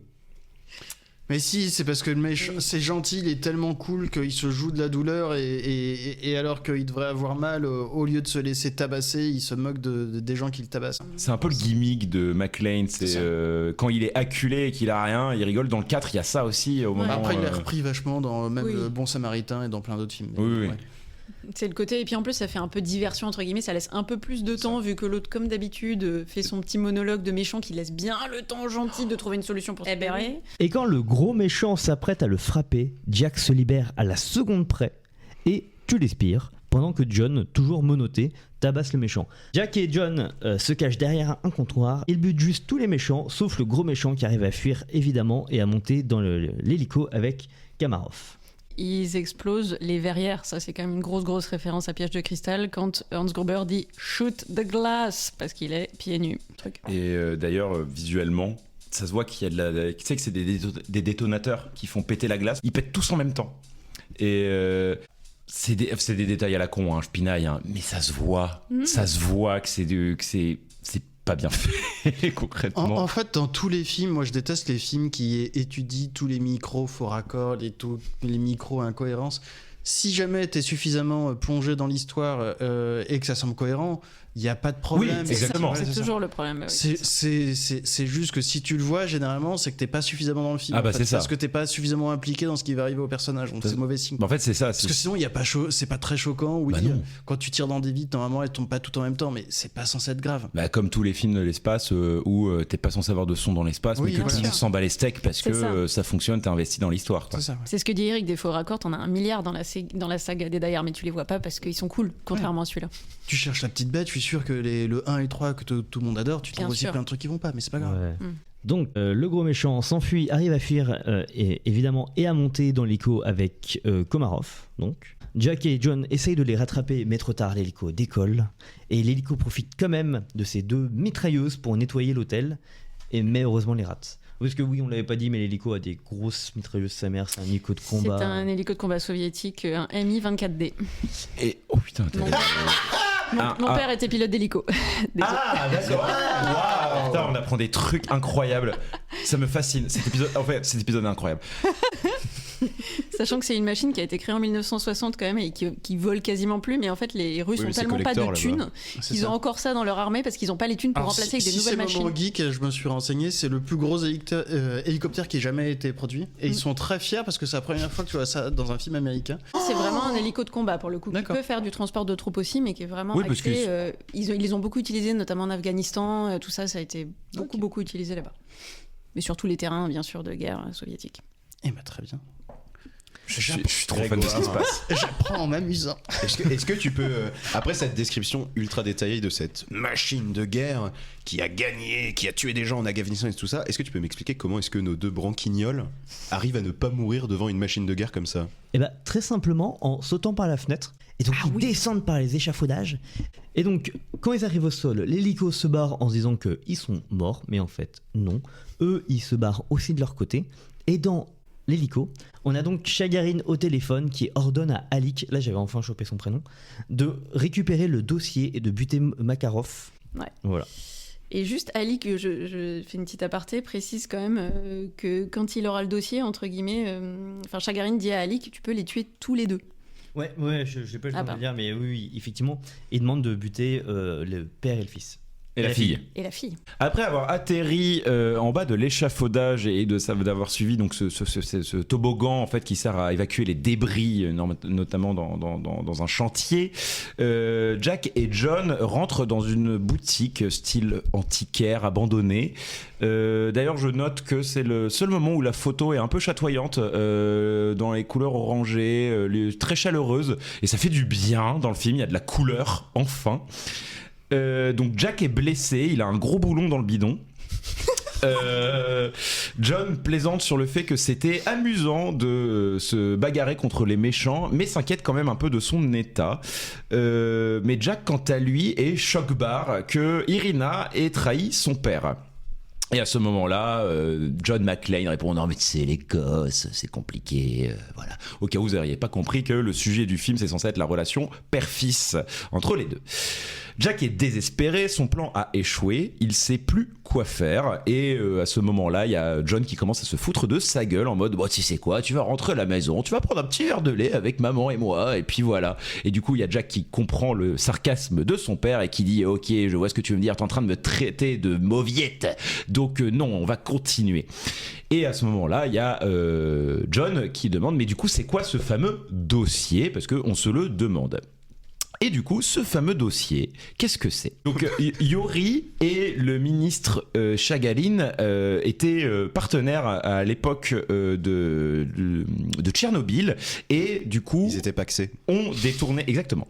Et du coup, ils ont détourné de l'uranium à usage militaire durant des années en parallèle de l'activité du réacteur. Sauf que, bon, tout le monde connaît l'histoire, ça a fait boum, fusion, tout ça, radioactivité, on fait défiler des enfants dans la rue, tout va bien, le nuage s'est arrêté à la frontière de la France, donc ça a fait boum, et donc à partir de là, les deux magouilleurs se sont disputés, et Chagrine a mis Komarov en tôle. Et apparemment, durant ces années de prison, Komarov, donc l'ex-milliardaire, s'est repenti. Et la CIA veut mettre la main sur ce fameux dossier car il contient des preuves. Alors moi, ça me fait toujours rire le dossier qui contient des preuves pour faire chuter Chagaline parce que du coup voilà, c'est un ministre qui veut prendre le pouvoir prochainement en Russie, wink wink, et qu'il a un arsenal nucléaire extrêmement dangereux qui est planqué, en plus de l'arsenal nucléaire russe qui est déjà le plus gros du monde avec les Américains. Mais basta. Du coup, après ces explications, John dit à son fils, bon, écoute, t'inquiète, on va à Tchernobyl et on règle ça à la sauce McLean, aka on fonce dans le tas et basta. Il lui enlève le fameux boulon du bide. C'est juste que quand tu fais John, on dirait juste que t'es bourré. Oui, bah, exactement. Il lui enlève le fameux boulon du bide en faisant une énième référence, parce que voilà, durant toute la conversation, ils font des références sur leur histoire de famille et les anecdotes familiales. Donc là, au moment où il lui retire le boulon du bide, il dit « Ah, tu te souviens quand tu t'es cogné les doigts, quand tu t'es coincé les doigts dans la porte chez tel voisin random, etc. » Bref, là, on est dans la séquence où ils ne vont faire que citer des anecdotes de leur vie extra-diégétique au film, et... T'en as rien à foutre, vraiment. C'est pour montrer qu'ils sont censés se rapprocher un peu. Mais c'est ça. Jusqu'ici. À ce moment-là, ils se rendent sur un parking. Je trouve que ça aurait été intéressant si une des anecdotes qui arrivait quand il était gamin était liée à un des films. Non, était réutilisée pour la suite de l'histoire, tu vois. Oui. Si c'était une préparation paiement, un fusil en mode fusil de Chekhov, ouais. De ouf. Pour se sortir d'une situation difficile plus tard. Mais non, c'est juste de la scène d'exposition. C'est au lieu de voir les personnages évoluer dans l'action, c'est on va mettre un dialogue pour expliquer que ah bah oui, j'ai évolué.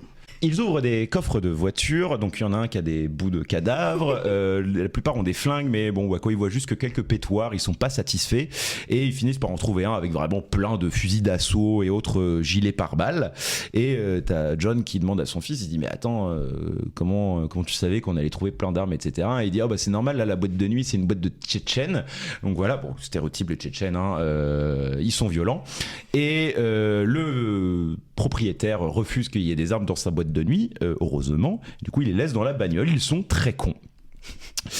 Du coup, ils volent la voiture qui les intéresse le plus et ils se mettent en route pour Tchernobyl. Donc à partir de là, ils sont à Moscou et du coup, ils se rendent à Pripyat en Ukraine. C'est ça. Ils vont discuter en voiture. Et on est dans une discussion père-fils où ils discutent de leurs souvenirs familiaux, comme quoi, en gros, Jack était vraiment un sale petit con qui faisait des conneries. Voilà, il a failli mettre le feu à Philadelphie, par exemple, et que du coup, John a dû hypothéquer la maison, la deuxième maison, pour pouvoir payer les frais de la tôle, en gros. Bref, c'est chiant au possible, et à ce moment-là, il y a probablement ma séquence préférée du film, où il y a John, donc Bruce Willis toujours, hein, qui demande mais attends, on va vraiment à Tchernobyl, genre là où ça a pété, etc. Genre pas le truc en Suisse où on fait du ski. Et là, et c'est la même chose en VF et en VO, il y a Jack qui dit bah non, on va pas à Grenoble. Bon bah déjà, fun fact, hein, Grenoble ce n'est pas en Suisse, c'est même assez loin de la Suisse. Et bref, globalement, blabla de construction de personnages, relation père-fils, il n'y a pas grand chose à ajouter dessus. En parallèle de ça, les méchants arrivent dans un ancien bâtiment d'une ville proche du réacteur. Alors j'ai pas reconnu le bâtiment, j'ai vu qu'il y avait une statue de Lénine à un endroit. Voilà. Donc ils arrivent dans ce bâtiment proche du réacteur, tout en combinaison hazmat. Et donc ils progressent jusqu'à une salle où a priori il aurait le fameux coffre où serait caché le fameux dossier fichier. Donc c'est une salle avec des tout petits coffres normalement. Là on parle des méchants là. Ouais, on parle des méchants, voilà, avec des tout petits coffres de banque où tu mets genre quelques bijoux, quelques papiers importants, genre des testaments et des trucs comme ça. Pendant ce temps-là, les McLean arrivent sur le site. Ils remarquent qu'il y a plein de méchants et que du coup ils doivent agir vite, sinon Komarov sera tué. Père et fils s'équipent lourdement pour la confrontation qui approche, discutent du fait qu'ils n'ont pas de plan. Et à ce moment-là, John décide enfin de s'excuser auprès de son fils pour avoir mis la pagaille dans sa mission. Mais au fond, il se dévoile un petit peu en mode, en vrai, moi j'adore faire ça, j'adore ce moment où je me bats avec des méchants et que c'est le bordel et c'est le chaos, et vraiment je suis trop heureux de partager ça avec toi mon fils, je t'aime. Et à ce moment-là, il y a un regard dans le vide de Jack, plein d'émotions, et il fait « Non mais je t'aime aussi papa ». Bref, il se répète aussi que je te protège, tu sais, ouais, moi je te protège aussi, bla bla bla bla bla bla bla. Et moi tout ce que j'ai retenu, c'est qu'il y a une super blague sur, parce que eux ils arrivent, ils ont pas de combinaison hazmat, ils sont vraiment arrivés avec les moyens du bord, donc on est vraiment sur un site extrêmement hautement radioactif. Et John qui fait une blague en mode mais donc on va pas avoir un troisième bras qui va nous pousser d'entre les jambes, un truc comme ça. Et à ce moment, il y a Jack qui lui répond non, tu vas juste perdre tes cheveux, ce qui est drôle parce qu'il est déjà chauve. Il s'équipe, il commence à arriver sur le site. Désolé, juste en passant, donc les mecs ont pris une caisse, ont fait 700 bornes et ils arrivent quasiment en même temps que la team des méchants qui était avec un hélico de combat qui peut aller jusqu'à 300 km/h. Tout va bien. Contrairement à l'hélico, ils ont pas fait de pause pipi. Et du coup, il s'équipe, vraiment il s'équipe beaucoup. Genre vraiment la scène qui met bien en valeur ça met bien en valeur les muscles de Jack notamment. Donc j'ai pas noté le nom de l'acteur. Jay Courtney, qui est tanké effectivement comme un culturiste. Alors que ça se voyait pas trop durant le reste du film. Et là, comme il est en t-shirt rouge d'ailleurs, à peu près de la même couleur que le tien, mon cher Eric. C'est très radiophonique. Tout à fait. C'est rouge rosé quoi. Pas rare, moi. Et bref, il enfile le gilet pare-balles et genre tu vois qu'il a des biceps saillants, etc. Et là je me suis dit c'était un peu le côté de regarder comment il est sexy et musclé. Bon, moi, ça j'avoue que ça m'a donné au moins aussi chaud que le jour de cet enregistrement. Très bien. Bref, il s'équipe et là les méchants où commence à y avoir des plans centrés sur ils sont tous des masques à gaz en tenue hazmat, etc. Donc on voit pas très bien, mais en gros il y a plein de gros plans sur le visage de Komarov, donc Yuri, le milliardaire, et qui est en train de chercher le coffre, il tapote, etc. pour retrouver le bon endroit. Du coup, les méchants ouvrent le coffre en se disant, comme le spectateur, c'est quoi ce bordel ? Parce que ce coffre ouvre sur une série de tunnels plongés dans le noir, vachement grand le coffre. Donc ils s'engouffrent là-dedans. En parallèle, nos deux héros pénètrent dans le bâtiment et éliminent 2 mercenaires. Les méchants russes, eux, continuent leur exploration jusqu'à arriver dans une zone de décontamination où ils peuvent enlever leur combinaison. Ils entrent dans une pièce gigantesque où serait entreposé le dossier, pièce tellement gigantesque pour un simple dossier qu'on découvre en réalité que cette dernière abrite de l'uranium stabilisé. Alec, étonné par cette découverte, demande des explications mais est tué sur le champ par Yuri. Retournement de situation. Ce Yuri passe de prisonnier craintif un petit peu chiot que tu as envie de protéger à véritable baron de la mafia. En réalité, en fait, cette histoire de dossier était du pipeau. Il a utilisé la CIA pour éliminer ses adversaires et ainsi pouvoir accéder à tout cet uranium pour le revendre en tant qu'arme à des organisations terroristes et se faire un paquet de blé. Nos 2 Américains poursuivent toujours leur chemin, tandis que John McClane fait une remarque pertinente, surtout quand on voit qu'un des mercenaires et crâne chauve, torse nu, avec une putain de moustache de ses morts, c'est quand même une grosse logistique pour juste un dossier, surtout quand on voit tous les hélicoptères tourner tout autour. Die Hard 5, c'est une parodie de Die Hard, de sa propre saga, et là on est dans le twist du 3. Et je ne suis pas du tout d'accord avec ça parce que le but d'une parodie c'est d'être drôle. Ah non, mais je dis ça. Du coup, je dis ça avec beaucoup de sarcasme. Voilà. Pour moi, c'est pas une parodie, c'est pas un pastiche, c'est juste que c'est la formule des Die Hard, mais simplement c'est une formule mal appliquée. C'est pour ça que je dis que c'est un pastiche parce que le principe du pastiche c'est de reprendre tous les codes de quelque chose, de le refaire et de plus ou moins l'actualiser. Ouais, mais le pastiche c'est assumé. Là, ils font de la merde, mais ils ont l'impression qu'ils font bien. Là, c'est juste, ils appliquent la formule, mais c'est comme quand tu regardes l'épisode 8 d'une mauvaise série d'horreur où ils essayent de réappliquer le truc de base, sauf que c'est mal digéré, c'est mal foutu. De son côté, Yuri, dans son rôle de baron de la mafia, appelle Chagrin, le menace, et ce dernier se fait tuer par le masseur alors qu'il était juste là pour se détendre. Et voilà. Non mais scène si random. En plus, moi ce qui m'a fait beaucoup rire, c'est que du coup, comme tu l'as dit, il appelle le méchant en mode grosso modo, haha, je te nique. Moi, ma vraie question, c'est comment est-ce que le masseur sait à quel moment est-ce qu'il faut buter? Parce que exactement, c'est pas comme ça. s'il était sur haut-parleur, tu vois, le mec est vraiment avec son téléphone, j'imagine juste il est en train de dire ah je t'ai eu, alors que le masseur il a entendu le coup de téléphone, il a buté le mec depuis longtemps, tu vois, genre c'est pas logique. Alors fact, moi j'ai vu le film une fois quand il est sorti, une première fois et ensuite une troisième fois du coup pour reprendre les notes, et il y avait des trucs dans la partie que je devais décrire où j'avais oublié alors que je l'avais vu une semaine avant, quoi. Sur les histoires de dossiers, etc. Le MacGuffin, c'est tellement artificiel, on en a tellement rien à foutre, que l'enchaînement et la logique du truc, mais alors que je l'avais vu une semaine avant, quoi. On comprend rien. Non, mais- Putain, on comprend rien. Non, mais rien. c'est Ça dingue. enfin, il Ouais. y a rien qui imprime, quoi. Non. Moi, je sais que j'ai cette. En vrai, tu vois, genre, je peux oublier d'avoir vu un film. Tu vois, je peux lancer un film en me disant oh tiens, super, je vais le regarder.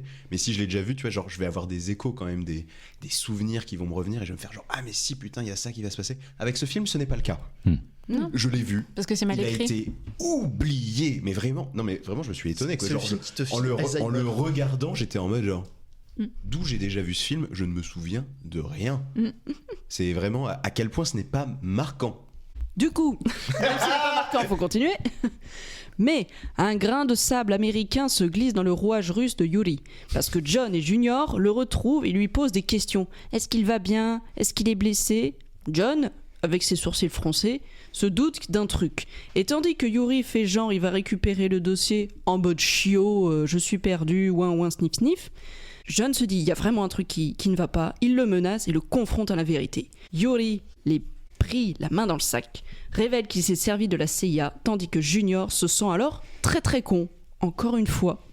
C'est exactement la même scène que dans le premier quand Hans Gruber se fait surprendre par McClane dans Piège de cristal et qui joue le neuneu. C'est exactement la Putain, même c'est scène. Ouais, vrai. voilà, c'est ça. C'est ouais. Et qui finit par le confronter en mode haha. Il s'enfuit tandis que nos deux héros le poursuivent, mais se font tirer dessus par d'autres mercenaires dans une grande salle où sont entreposées plein de caisses. Des tuyaux sont visibles un peu partout et malheureusement un des tuyaux est découpé et du gaz s'en échappe. John et Junior se cachent de justesse derrière des colonnes, tandis qu'une explosion énorme retentit alors. Et moi, je voulais savoir si Elisa connaissait le modèle de la grenade qui a été utilisée, parce qu'elle est vachement calée quand même. J'ai peut-être dit ça pour voir si ça. Mais non, il était pilote d'hélicoptère, son père, pas fabricant de c'est ça. grenades. Dans l'armée, donc en vrai, je pourrais lui demander. Ta maman, elle fait quoi dans la vie? Pas ça. J'adore. Bon, Yuri profite de cette grenade pour s'enfuir sur le toit et Jack essaye de le rattraper pendant que John court au milieu des flammes. Il est sexy. Ensuite, on revient sur Jack, il court dans un escalier. On revient sur John, il court et il décide de monter dans l'hélicoptère. Il arrive à s'accrocher un peu au dernier moment pendant que ce dernier décolle. Décolle. Et pour pas se faire repérer, il se met à ramper. Hop, là, j'imite quelqu'un qui rampe. il rampe dans l'hélicoptère et il se met à tirer sur des gens pour rester discret. La trappe était ouverte, hein, c'est normal. Il Oui, décolle c'est ça. avec la trappe ouverte. Pendant ce temps-là, Jack continue de courir dans l'escalier et il arrive sur le toit et il commence à tirer sur Yuri, qui lui répond très gentiment avec son fusil mitrailleur. Bram. Grosse scène d'action. On retourne dans l'hélicoptère. John essaye de rentrer dans la cabine de l'hélico. Mais c'est fermé. Une seule solution, tirer avec son flingue. Bah oui.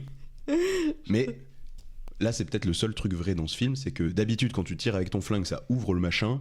Là, ça ouvre pas. Bon, tant pis pour lui. L'hélicoptère se dirige petit à petit vers le toit où a lieu la bagarre entre Yuri et Jack. Et on entend les canons qui commencent un peu à tourner, tu vois.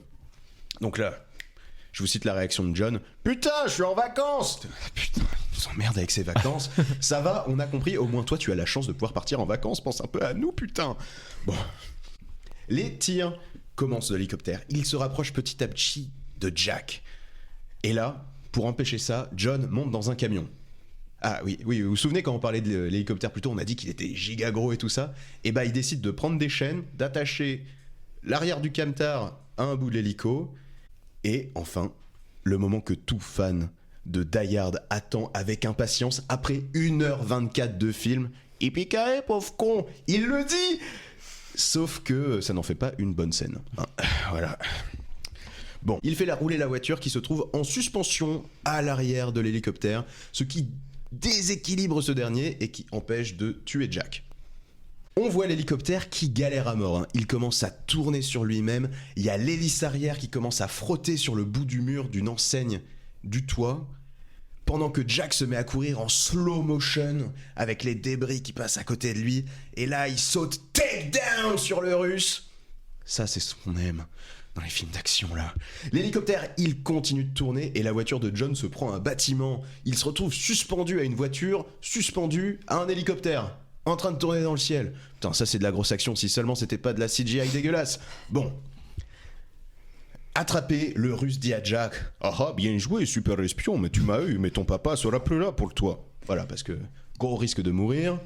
Et là, le one-liner qu'on attendait depuis le début, il lui répond simplement, toi non plus. Et le balance en slow motion dans le vide. Voilà, comme dans le 1, Hans Gruber, voilà. Bon, on a compris, ce film fait référence aux autres Die Hard, mais il n'arrive jamais à leur cheville. Bon, papa tourne toujours, il prend de la vitesse, et comme au lancer de poids au JO, il décide de lâcher à un moment. Et il traverse une baie vitrée, l'hélico finit par se libérer de sa voiture au cul, Jack récupère papa dans un étage plein de flammes. C'est un peu confus, mais bon, on continue. À court de munitions dans l'hélico, la fille de Yuri qu'il contrôlait depuis le début décide de s'écraser sur nos 2 Yankees. Bon, truc classique, quand t'as plus de munitions, tu prends l'hélico et tu te crashes. Et puis papa, il est mort. Et puis papa c'est encore une fois la rêve de l'homme de main, du coup, qui se sacrifie pour son chef, pour se venger, dernier coup d'éclat pour tuer le héros. Donc là, on se dit, c'est fini pour nos 2 héros, l'hélicoptère va les écraser. Sauf que, dans leur grande intelligence, et pour la 2e fois du film, ils décident de sauter du bâtiment. Et tombent par magie dans une piscine. Ils survivent grâce à ça, pendant que l'hélicoptère tombe et s'explose en slow motion, toujours, dans la cour. Bon, là c'est... Pardon, je sens les émotions monter, parce que là, il y a Jack qui cherche John, son papa, dans la piscine. C'est même... Il le dit clairement, il l'appelle papa, mais John ne répond pas. Est-ce qu'il est mort ? Est-ce que c'est la fin de John McClane ? Non, il était juste à côté de la piscine, et dans un touchant « Tu m'as appelé papa ?» Non. Tu as dû choper une otite, vieux mec, et oui, c'est ça, hein. Les hommes blancs dans les films américains, c'est des hommes forts, du coup ça ne parle pas de sentiments.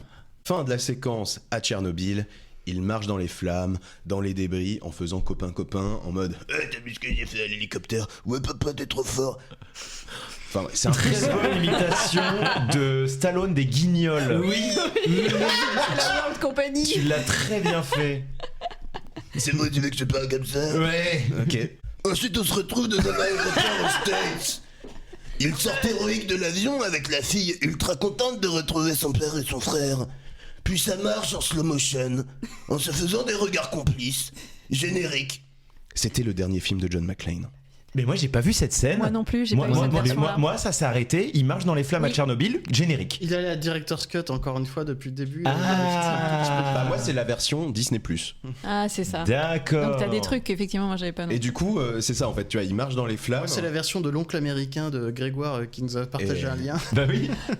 Et en fait voilà quoi, à la fin, t'as vraiment ce truc là de t'as un aéroport un peu classique avec les gros hangars un peu américains, une armée de flics, il y a plein de voitures de flics et tout ça, des gens du FBI.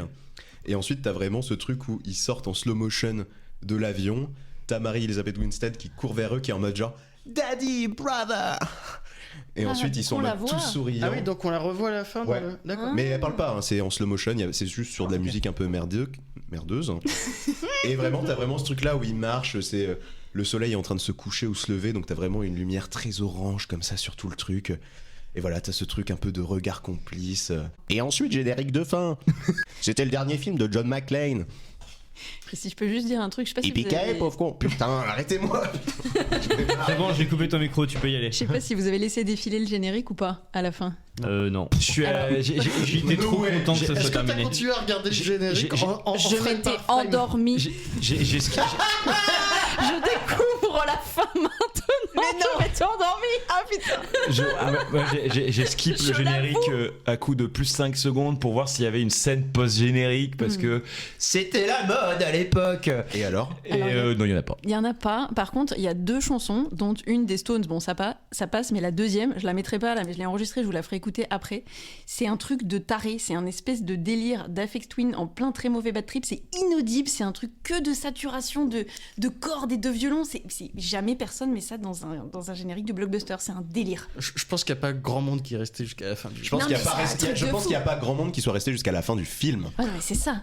C'est ouais. Et ça m'a paru très étrange comme choix. C'est pour dire que vraiment les mecs sont trop à l'ouest, quoi.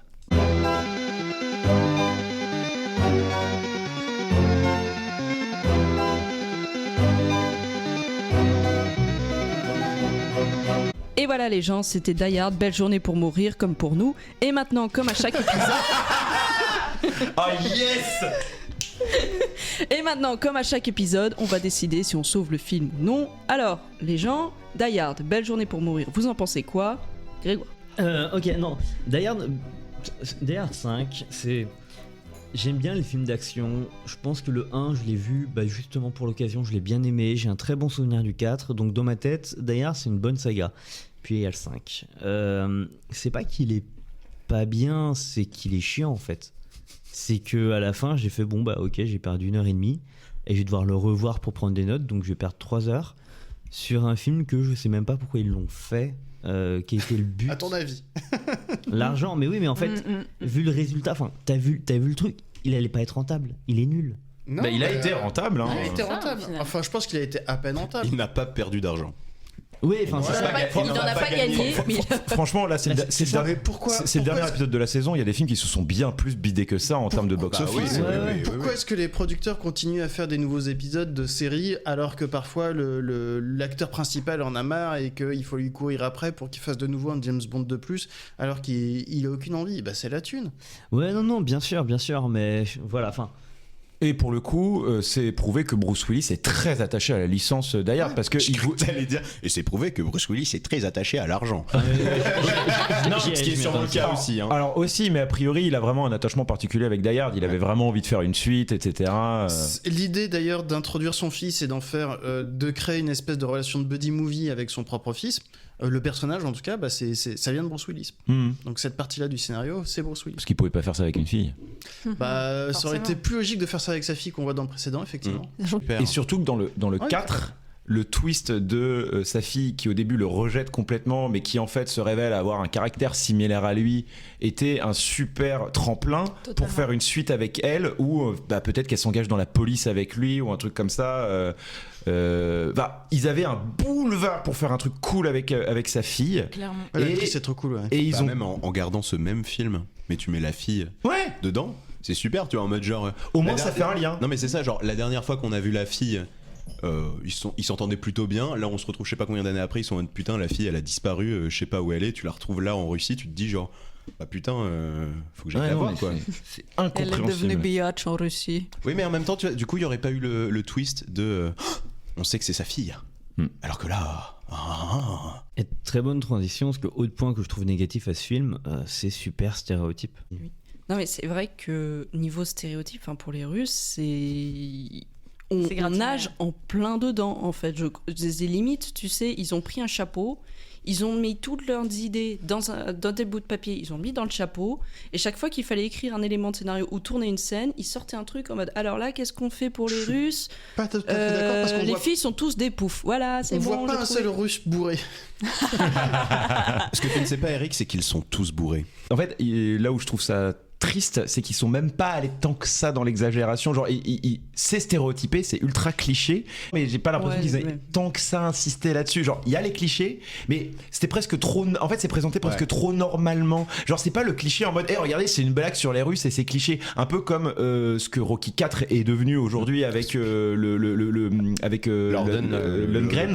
qui fait If he dies, he dies. Où là, aujourd'hui, c'est devenu pulp et fun parce que c'est vraiment le stéréotype du russe guerre froide, etc. Et là on a l'impression qu'ils ont fait du stéréotype slash soft. Non mais en fait, et du coup c'est encore pire. C'est juste que ce film il est mauvais dans tout. Oui. Voilà. Même dans ses stéréotypes il est mauvais. Même Pour moi en fait le film est super basique, super cliché, mais c'est même pas tant parce que ça se passe en Russie, parce que ça pourrait se passer aux États-Unis, ce serait pas très très différent, tu vois. Oui.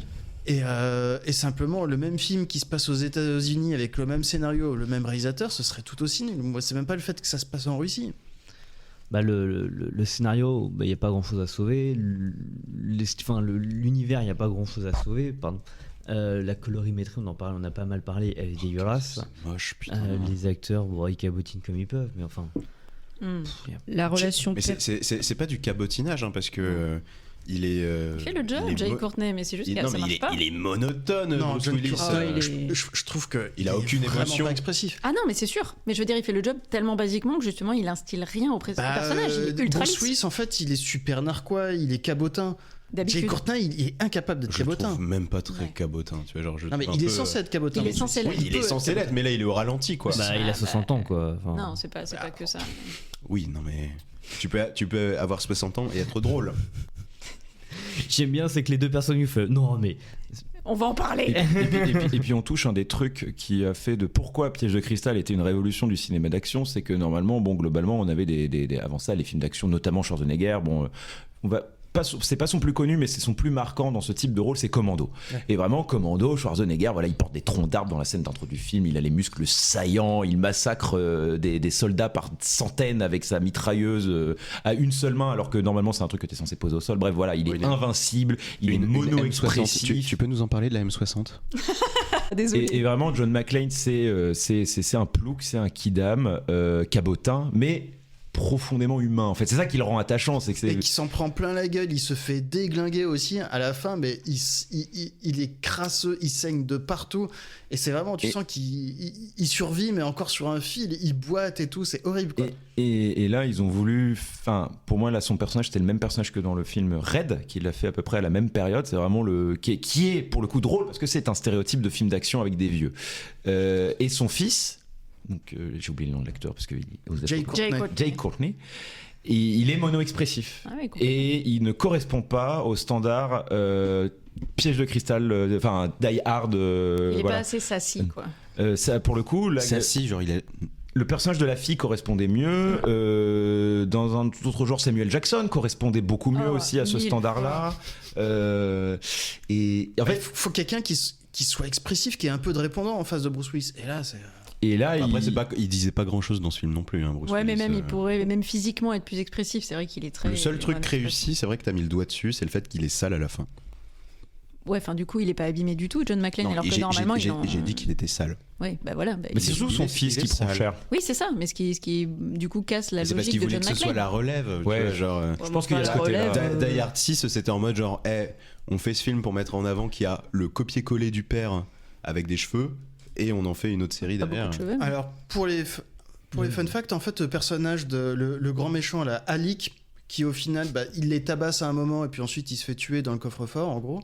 Mais c'est tout, il n'a pas beaucoup de scènes. Normalement, il y avait une grande scène de combat au couteau entre lui et John McClane. Et où John en sortait super blessé, etc. Et je sais pas pourquoi, finalement, ça n'a pas été tourné. Et du coup, le personnage d'Ali qui était censé avoir un vrai combat pendant le film, ce qui n'est pas le cas, et John était censé être plus blessé. Je pense qu'ils ont... Alors, je m'avance probablement. Je pense qu'ils n'ont pas réussi à trouver de cascadeur assez crédible pour Bruce Willis, parce que Bruce Willis à ce moment-là il commence à être très fatigué, hein. On est au début, on est sur le début de la fin, et les cascadeurs t'en trouves, hein, non mais quand tu fais Die Hard 5, tu trouves un 80 millions de budget pour Die Hard 5, c'est 92, c'est pas énorme. C'est beaucoup, hein, mais non, mais parce qu'il y a dû avoir des cascadeurs pour Bruce Willis dans le reste du film. Oui, probablement. Donc si on n'a pas vu le cascadeur à l'écran dans le reste du film, mais ils auraient pu. Non, mais ils ont tourné le truc et ça rendait mal. C'est juste des flemmards. Non, je pense qu'ils l'ont tourné. Ça n'a même pas été tourné. Ça n'a pas été tourné, ça a été chorégraphié, ils étaient prêts à le tourner, je sais pas pourquoi ça n'a pas été fait. Non, mais c'est ça. Dans le film, on s'en fout de John, c'est le problème. Non, mais c'est le problème aussi, c'est que John, c'est juste le mec chiant qui prend jamais rien au sérieux. En fait, il y a un personnage. Alors que c'est, tu vois, genre, alors que c'est lui qui a foutu la merde, tu vois. Donc je peux comprendre que d'un premier abord, on puisse se dire ça va dans la manière dont le personnage peut être un peu impertinent par moment, comme il a été dans les autres films. Mais là, quand c'est la cause du chaos et qu'à aucun moment on a l'impression que il prend ça au sérieux, quoi, tu vois. Moi, ça m'énerve, quoi. De toute la saison de Rest in Pellicule, Die Hard 5 est le pire film, selon moi, de la saison, tout épisode confondu. En fait, je pense que c'est t'as vu Lolita? Voilà, je voulais y venir. T'as pas participé à Lolita, toi? Alors, j'ai pas participé à Lolita, mais j'ai regardé Lolita. Le film est pas bien, le film est dérangeant, etc. Et en plus, on en a déjà pas mal discuté par rapport à l'adaptation du bouquin. C'est fou, c'est foiré, c'est foireux, etc. Mais on va dire en termes de mise en scène, au moins il y a un minimum de recherche, il y a un minimum de trucs.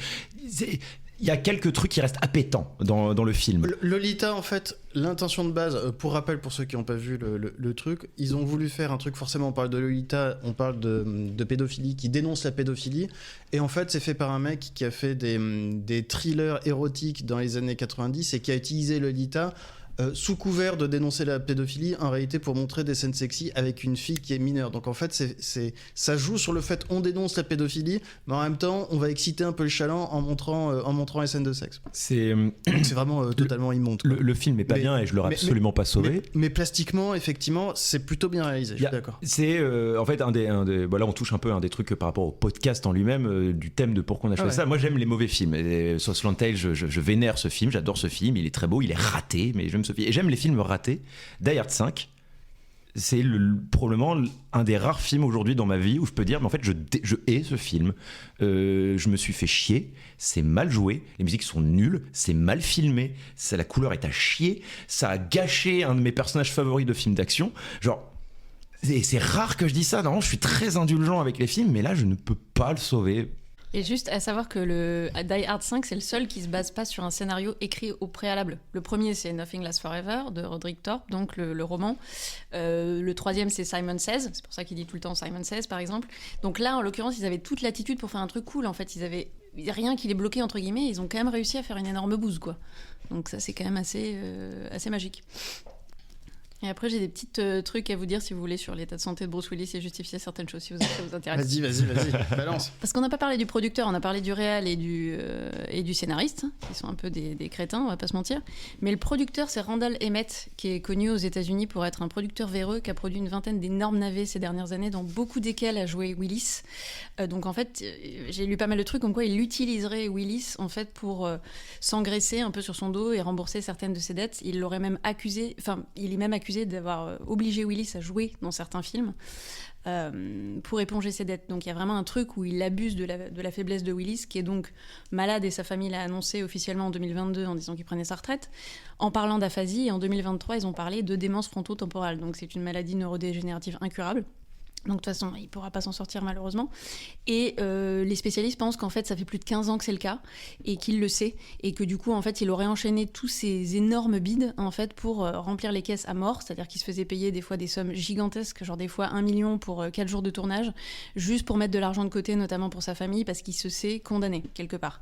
Donc, a priori, ça fait 15 ans qu'un peu tout le monde sur les tournages avec Willis sait qu'il y a un truc qui ne va pas, notamment, ça fait des années qu'il ne tourne plus sans oreillette, il se fait souffler ses répliques à l'oreille, et il a même mis en danger certains de ses partenaires sur un film en 2020 où il était censé dire une ligne avant de tirer à bout portant à blanc, et il l'a pas fait, et ça a mis vraiment une sale ambiance quand même sur les tournages, mais les producteurs ont demandé à ce que ça ne s'ébruite. Et ce qui expliquerait aussi son aphasie, sa quasi-absence d'expression en fait dans le film, parce qu'il oscille, je suis désolée, mais sa tête c'est entre la constipation et le début d'AVC, hein, clairement Bruce Willis dans tout ce film, et il a l'air hyper perdu et ultra froid, et du coup il a plus du tout, comme disait Eric, ce côté un peu sassy, un peu cabotin qu'on adorait de John McClane, et c'est probablement dû malheureusement aussi au début de même à la fin de sa maladie, parce que ça fait assez longtemps qu'il est malade, quoi. Et là, effectivement, ça devient une espèce de Stallone ou de Schwarzy, comme disait Gibois tout à l'heure, alors que c'est pas du tout le McClane qu'on aime, quoi.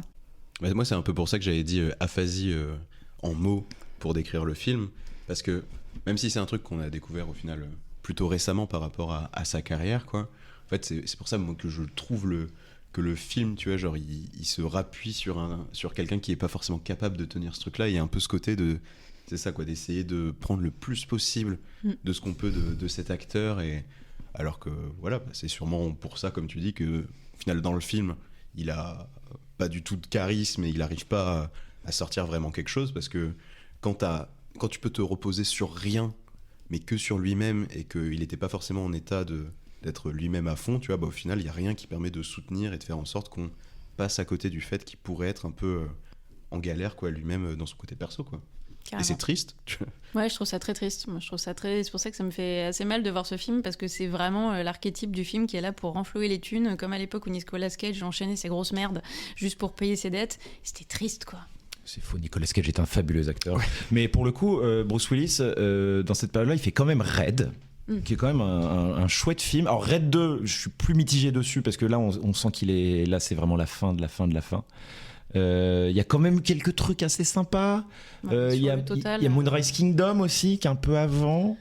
Ouais, après. Euh, Mais bon. Looper, c'est avant. En gros, Looper, c'est à peu près la période de Die Hard 4, donc c'est vraiment avant que ça C'est devienne la 2010, déchéance, je crois, quoi. un truc comme ça, ouais. Ouais, il a décliné assez rapidement. Ouais.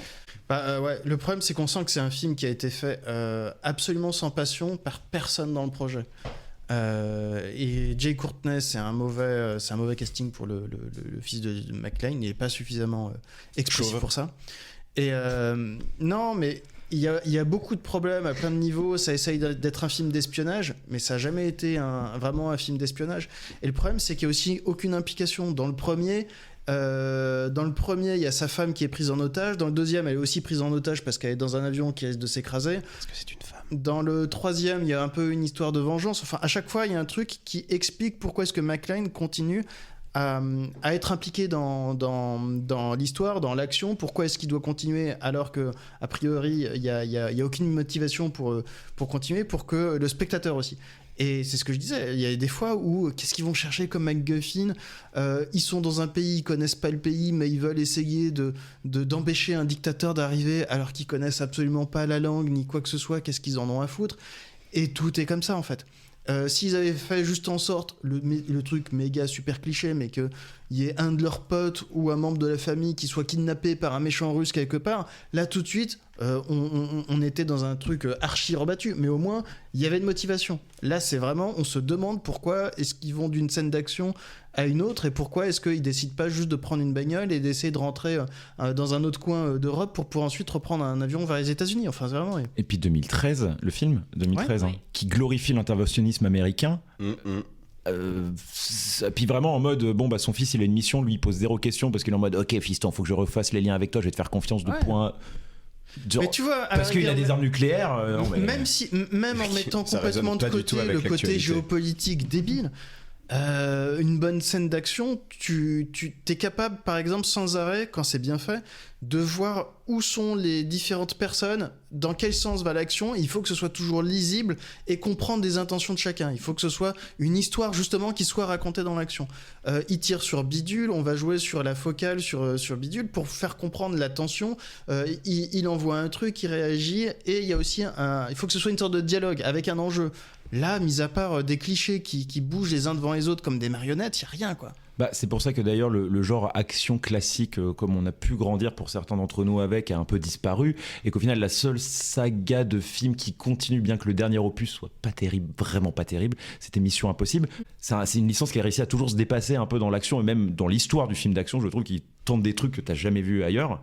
Mais le problème c'est que c'est un peu les seuls dans vraiment ce genre. Ouais. Très classique, qu'on continue là-dedans, parce qu'aujourd'hui le film d'action c'était le film de super-héros.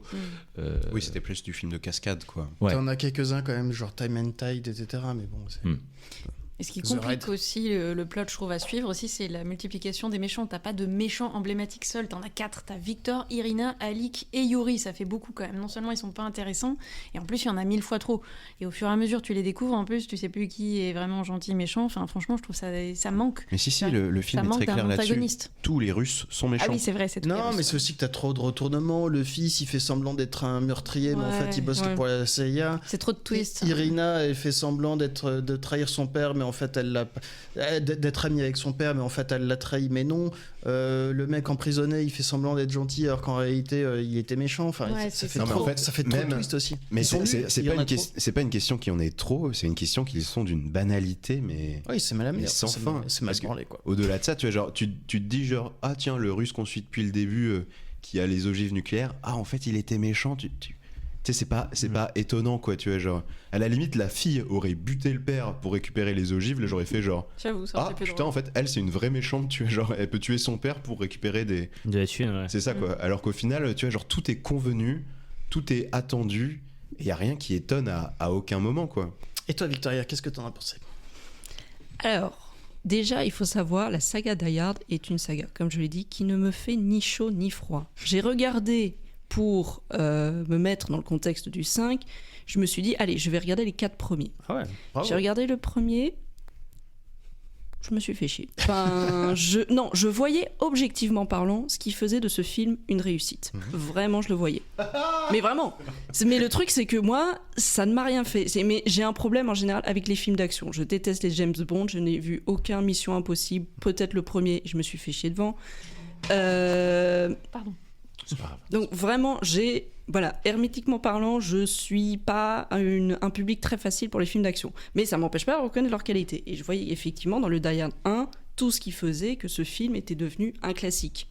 Donc comme vous avez cité effectivement les petites techniques du fait de passer par l'aération pour pouvoir s'en sortir qui était innovant, le héros qui à la fin s'il n'a pas un bras qui lui manque c'était quand même très très innovant, mais vraiment des choses comme ça. Mais je me suis emmerdée. Le 2 pareil, le 3 objectivement mais pareil. Voilà, vraiment hermétiquement, ça ne marche pas. Et là, le 5, le 5 est arrivé et il a enfoncé tout. Et là, vraiment, que ce soit objectivement parlant, subjectivement parlant, j'étais non, c'est nul. Pour tout ce que vous avez cité, il n'y a rien de nouveau qui est tenté. Les méchants sont tous des stéréotypes, sont mal gérés, sont mal écrits. Et il y a tellement de twists qu'à la fin, ils n'ont aucun intérêt. John McClane est à la ramasse et Bruce Willis, par rapport à ce que tu as cité, Elisa, ça se voit direct. Le fils, c'est un paillasson, aurait plus d'expression à côté de lui. Il n'y a rien à relever. Et quand je dis que je me suis endormie au générique de fin et que vous m'avez fait découvrir la fin, c'était vrai. En fait, j'ai vraiment tapé une sieste à ce moment précis. Avant le générique, donc, puisque tu n'as pas vu la fin. Ah oui, avant le générique. Oui, tout ça, vous me l'avez raconté, du coup, j'étais... D'accord, super. Et... Hier, j'étais pas si fatigué que ça, je lance le film, et il y a quand même un bout d'un moment où je suis en mode genre... Oh là là, tu sais, vraiment, je regardais mes notes en mode... Attends, c'est quand la partie que je dois faire? Oh non, c'est la dernière partie. Oh non. Il faut savoir ce qui se passe avant. Ah ouais, c'est ça, quoi. Mais pareil, quoi, genre je me suis... Au bout d'un moment, j'étais juste devant en mode genre... Non, je dois aller dormir. Et le lendemain, je reprends, et je suis en mode... Ok... Mais enfin, ce matin, du coup. Et non. J'avoue que la première fois que je l'ai vu, mais dans mon planning, je m'étais calé un moment pour le voir, qui était que je suis rentré du travail pour me poser chez moi et regarder ce film. J'avais presque envie de rouvrir mon PC pour travailler. Et pour vous rincer les yeux aussi et puis rigoler un peu, vous pouvez regarder. Rincer les yeux. Ah ouais, oui, oui, après ce film. Non, parce qu'il faut se rincer avec de la javel, quoi, pour. Avec de l'eau de Tchernobyl à Ah, ce oui, stade. Oui. Oh.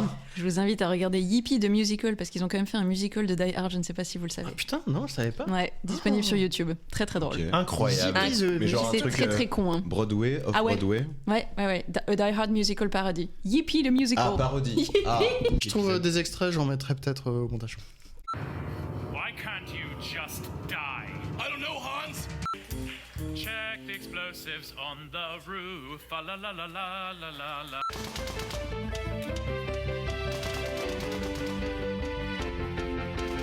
Shoot the glass. What'd you say? I said shoot the glass. Oh, the glass is in the way! Oh, fucking glass! Oh, this is an extremely effective strategy. Sur ces bonnes paroles, je crois qu'il est désormais temps de voter. Die Hard, belle journée pour mourir, il s'est craché, mais est-ce que ça mérite tout notre amour, notre tendresse? Eric. Non, je ne le sauve pas. Thomas. Une belle journée pour enterrer ce film de nouveau. Elisa. Non, non et non. J'aime bien commencer. Giboite. Je serais capable de recommander tous les films qu'on a chroniqués dans ce podcast, ne serait-ce que par curiosité, même Cats. Celui-là, non, fuyez-le. C'est le pire film que j'ai jamais vu de cette année. Grégoire. Eh ben écoute, un nouveau plot twist. Non, je le sauverai pas. Et toi, très chère présentatrice? Alors, vu mon amour pour cette saga, Elle sauve pas le premier, elle va pas sauver le cinquième. si, complètement, je serais capable de sauver tous les autres. Mais par exemple, dans le même style, j'avais vu un film d'action avec Taylor Lautner, donc celui qui joue le loup-garou dans Twilight. Je sais plus comment s'appelle le film, je l'ai oublié, il est complètement oubliable. Et vraiment extrêmement oubliable, film d'action de commande, pas terrible, scénario cousu de fil blanc, etc. Mais le fait que ça soit pas Die Hard, bah j'étais en mode bon bah allez, à la rigueur c'est juste un mauvais film d'action de série Z, voilà, tu regardes, et du coup je pourrais recommander ce genre de film en mode bon bah allez-y, voilà, vous voulez voir Taylor Lautner dans un mauvais film d'action, allez-y, let's go. Et vraiment Oui, c'est ce qui a fait hurler les fans, c'est qu'en fait ils aient accolé le sigle Die Hard dessus. Ils auraient dit on aurait accepté tout et n'importe quoi si c'était pas Die Hard, mais c'est Die Hard quoi. Comme et un peu le même syndrome que, et encore je sauverais plus facilement Prometheus, comme Prometheus l'est avec la saga Alien, tu vois. C'est un peu le même genre de défaut, sauf que Prometheus au moins visuellement il y avait des trucs à sauver. Il avait Bref. une idée aussi. Tu vois, Prometheus, t'avais une intention. C'est ça. Même si c'est raté, tu vois, genre, au moins le réal voulait dire quelque chose, quoi. Bah, du coup, de mon côté aussi, c'est non, je l'enterre, hein, comme je me suis enterré aussi ce jour-là. Donc, Die Hard, belle journée pour mourir. Il méritait donc de se faire démolir. On lui fait un petit bisou d'adieu. Pour ma part, non, je lui crache à la figure. Et on le termine à coups de pelle. Meurs.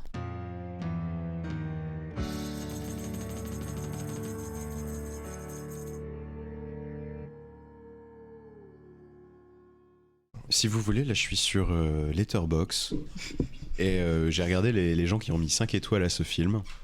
Il y a quelqu'un qui a mis 5 étoiles I'm on vacation. C'est une blague. C'est une joke.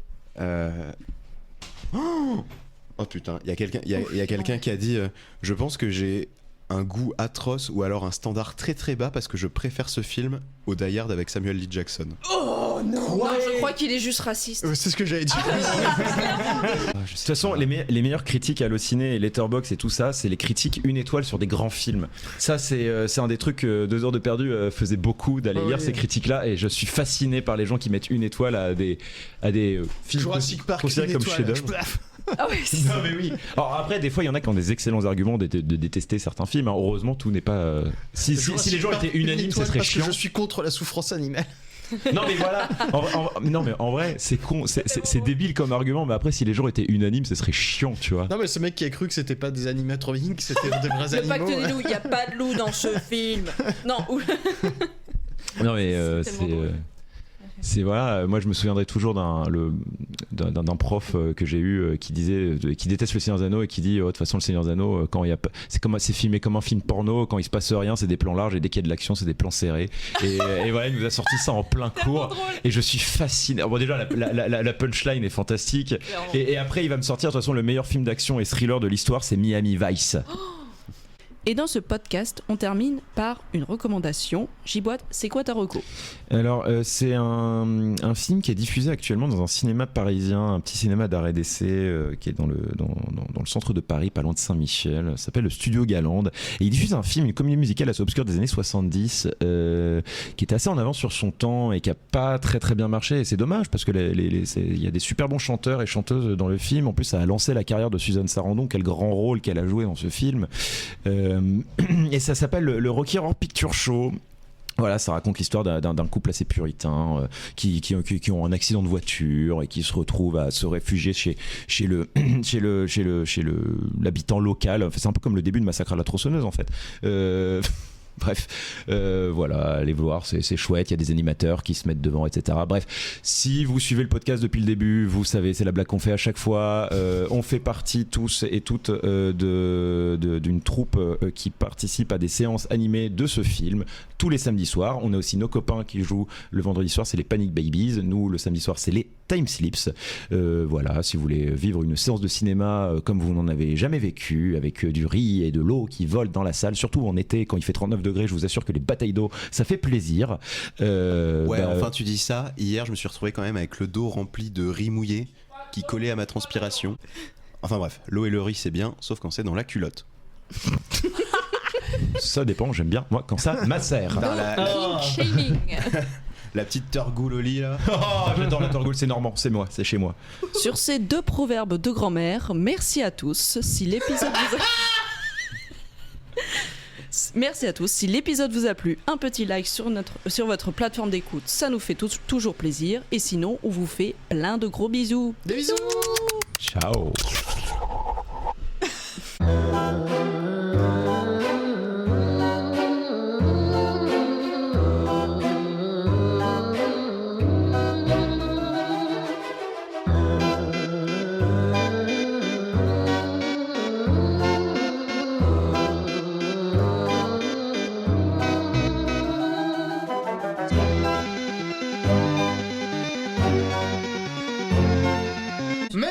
se quitter comme ça. Je pense qu'on doit avoir quelque chose comme 4 heures d'enregistrement. Je sais pas combien ça va donner. 4h09 actuellement. 4h09 minutes 39 4h09 secondes. minutes, mais ce n'est pas terminé pour autant, puisque on va terminer par un petit jeu, et on va terminer par un petit jeu qui va être le jeu du jeu de mots à peu près. Oh putain. Ça, c'est sa spécialité, il est très fort pour ça. J'en ai préparé Si une mauvais. vingtaine. Alors, ça va être un mot sur Bruce Willis ou sur Yippee-Ki-Yay. Donc, en réalité, des jeux de mots avec Willis, il n'y avait pas grand chose. Il y avait Arnold et Willis, etc. À mon avis, il fait le tour. Donc, en gros, ça va être à chaque fois soit Bruce, soit Yippee-Ki-Yay. Est-ce que vous voulez qu'on compte les points ou je fais juste le truc comme ça? Non. Ok. Si.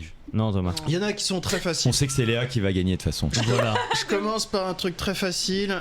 Donc à chaque fois, il faut donner le nom complet. Donc vous rajoutez Willis ou vous faites Yippee-Ki-Yay en entier. Comment s'appelle le personnage de Hulk quand il est en humain? Bruce Willis Bruce. Banner. Voilà, très bien. J'ai levé la main, pardon. Ensuite, c'est un personnage de surfeur interprété par Jean Dujardin et il casse les gens. Bah vas-y, le premier, du coup je donne pas la parole. Bruce Willis. Bah non, Bruce de Nice. Ah, je suis trop teubé. Alors c'est des gens qui sont impliqués dans un mouvement de contre-culture, c'est des babacools, ce sont des... Yippee-Ki-Yay. Yeah. Bande de pique-nique. C'est l'ustensile qui permet de récurer les chiottes. Brosse Willis de toilette. Brosse à chiottes de Willis, oui. Brosse à chiotte. Oh merde.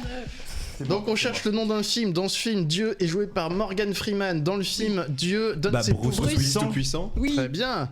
Ensuite, c'est un tout petit maillot de bain pour les femmes. C'est le Yippee. Kaye bikini. Yippee-Ki-Yay. bikini Kae. Bini Kai, Ah, celui-là, il était. Bon, Les techniques. facile. Farfetch. C'est l'acteur qui joue dans Evil Dead. Bruce Campbell. Willis. Ouais. Bravo. Alors c'est un sport qui se joue avec des patins à glace. Il faut mettre le palais dans le but adverse. C'est le... Yippee, ok. Ouais. Oh waouh. C'est le vrai nom de Batman. Bruce Wayne. Bruce Willis Wayne. Ce sont deux frères qui sont plombiers chez Nintendo. Ce sont... Mario Les- Bruce. Les Mario Bruce Brothers. Ouais. Les frères Mario Bruce. Ouais. Les Mario Willis, du Bruce. coup, pardon. Ça fait un peu, tu sais, les dans la forêt, de la jungle. Mario Bruce. Mario Bruce. C'est ce que laissent les vaches au milieu des champs. Des Bruce. Des bouses. Brousse de vache, du coup, ouais. Ça s'appelle Die Hard 5 pour le coup. Ok. Sinon, c'est une marque de coupe-vent pardon, en nylon imperméable. Yippee-Ki-Yay. Oui. C'est bien ça. Bien oui. C'est un célèbre acteur de films d'arts martiaux des années 70. Bruce Lee Willis. Willis.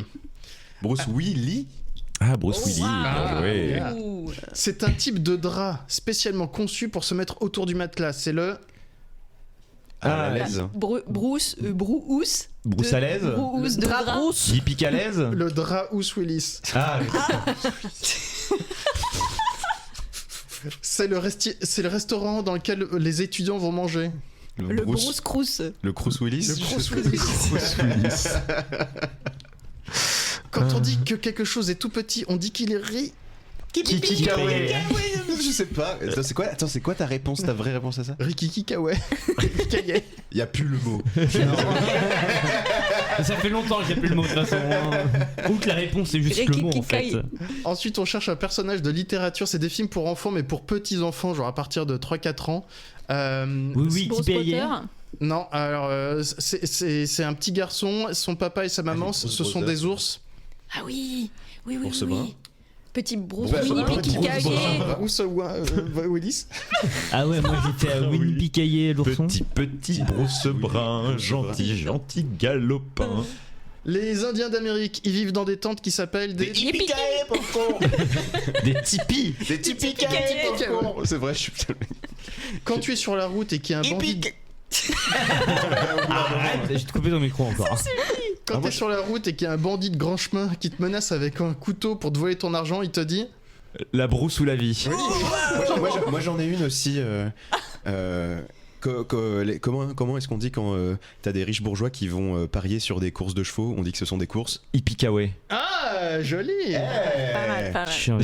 J'y ai pensé aussi Bien joué. à l'instant. Et la dernière, c'est le réseau social où se sont réfugiés les gauchistes qui ont fui X qui s'appelait Twitter avant. Bruce Kai. Ouais. Oh, bravo. Ah putain, moi j'étais en mode. Et c'est sur cette superbe conclusion que se conclut cette séance du... Rocky Pas du tout. Cet épisode de Rest in Peace. Au revoir. Ciao, des bisous. Au revoir. À l'année prochaine. À l'année Je prochaine. vais en chier au montage.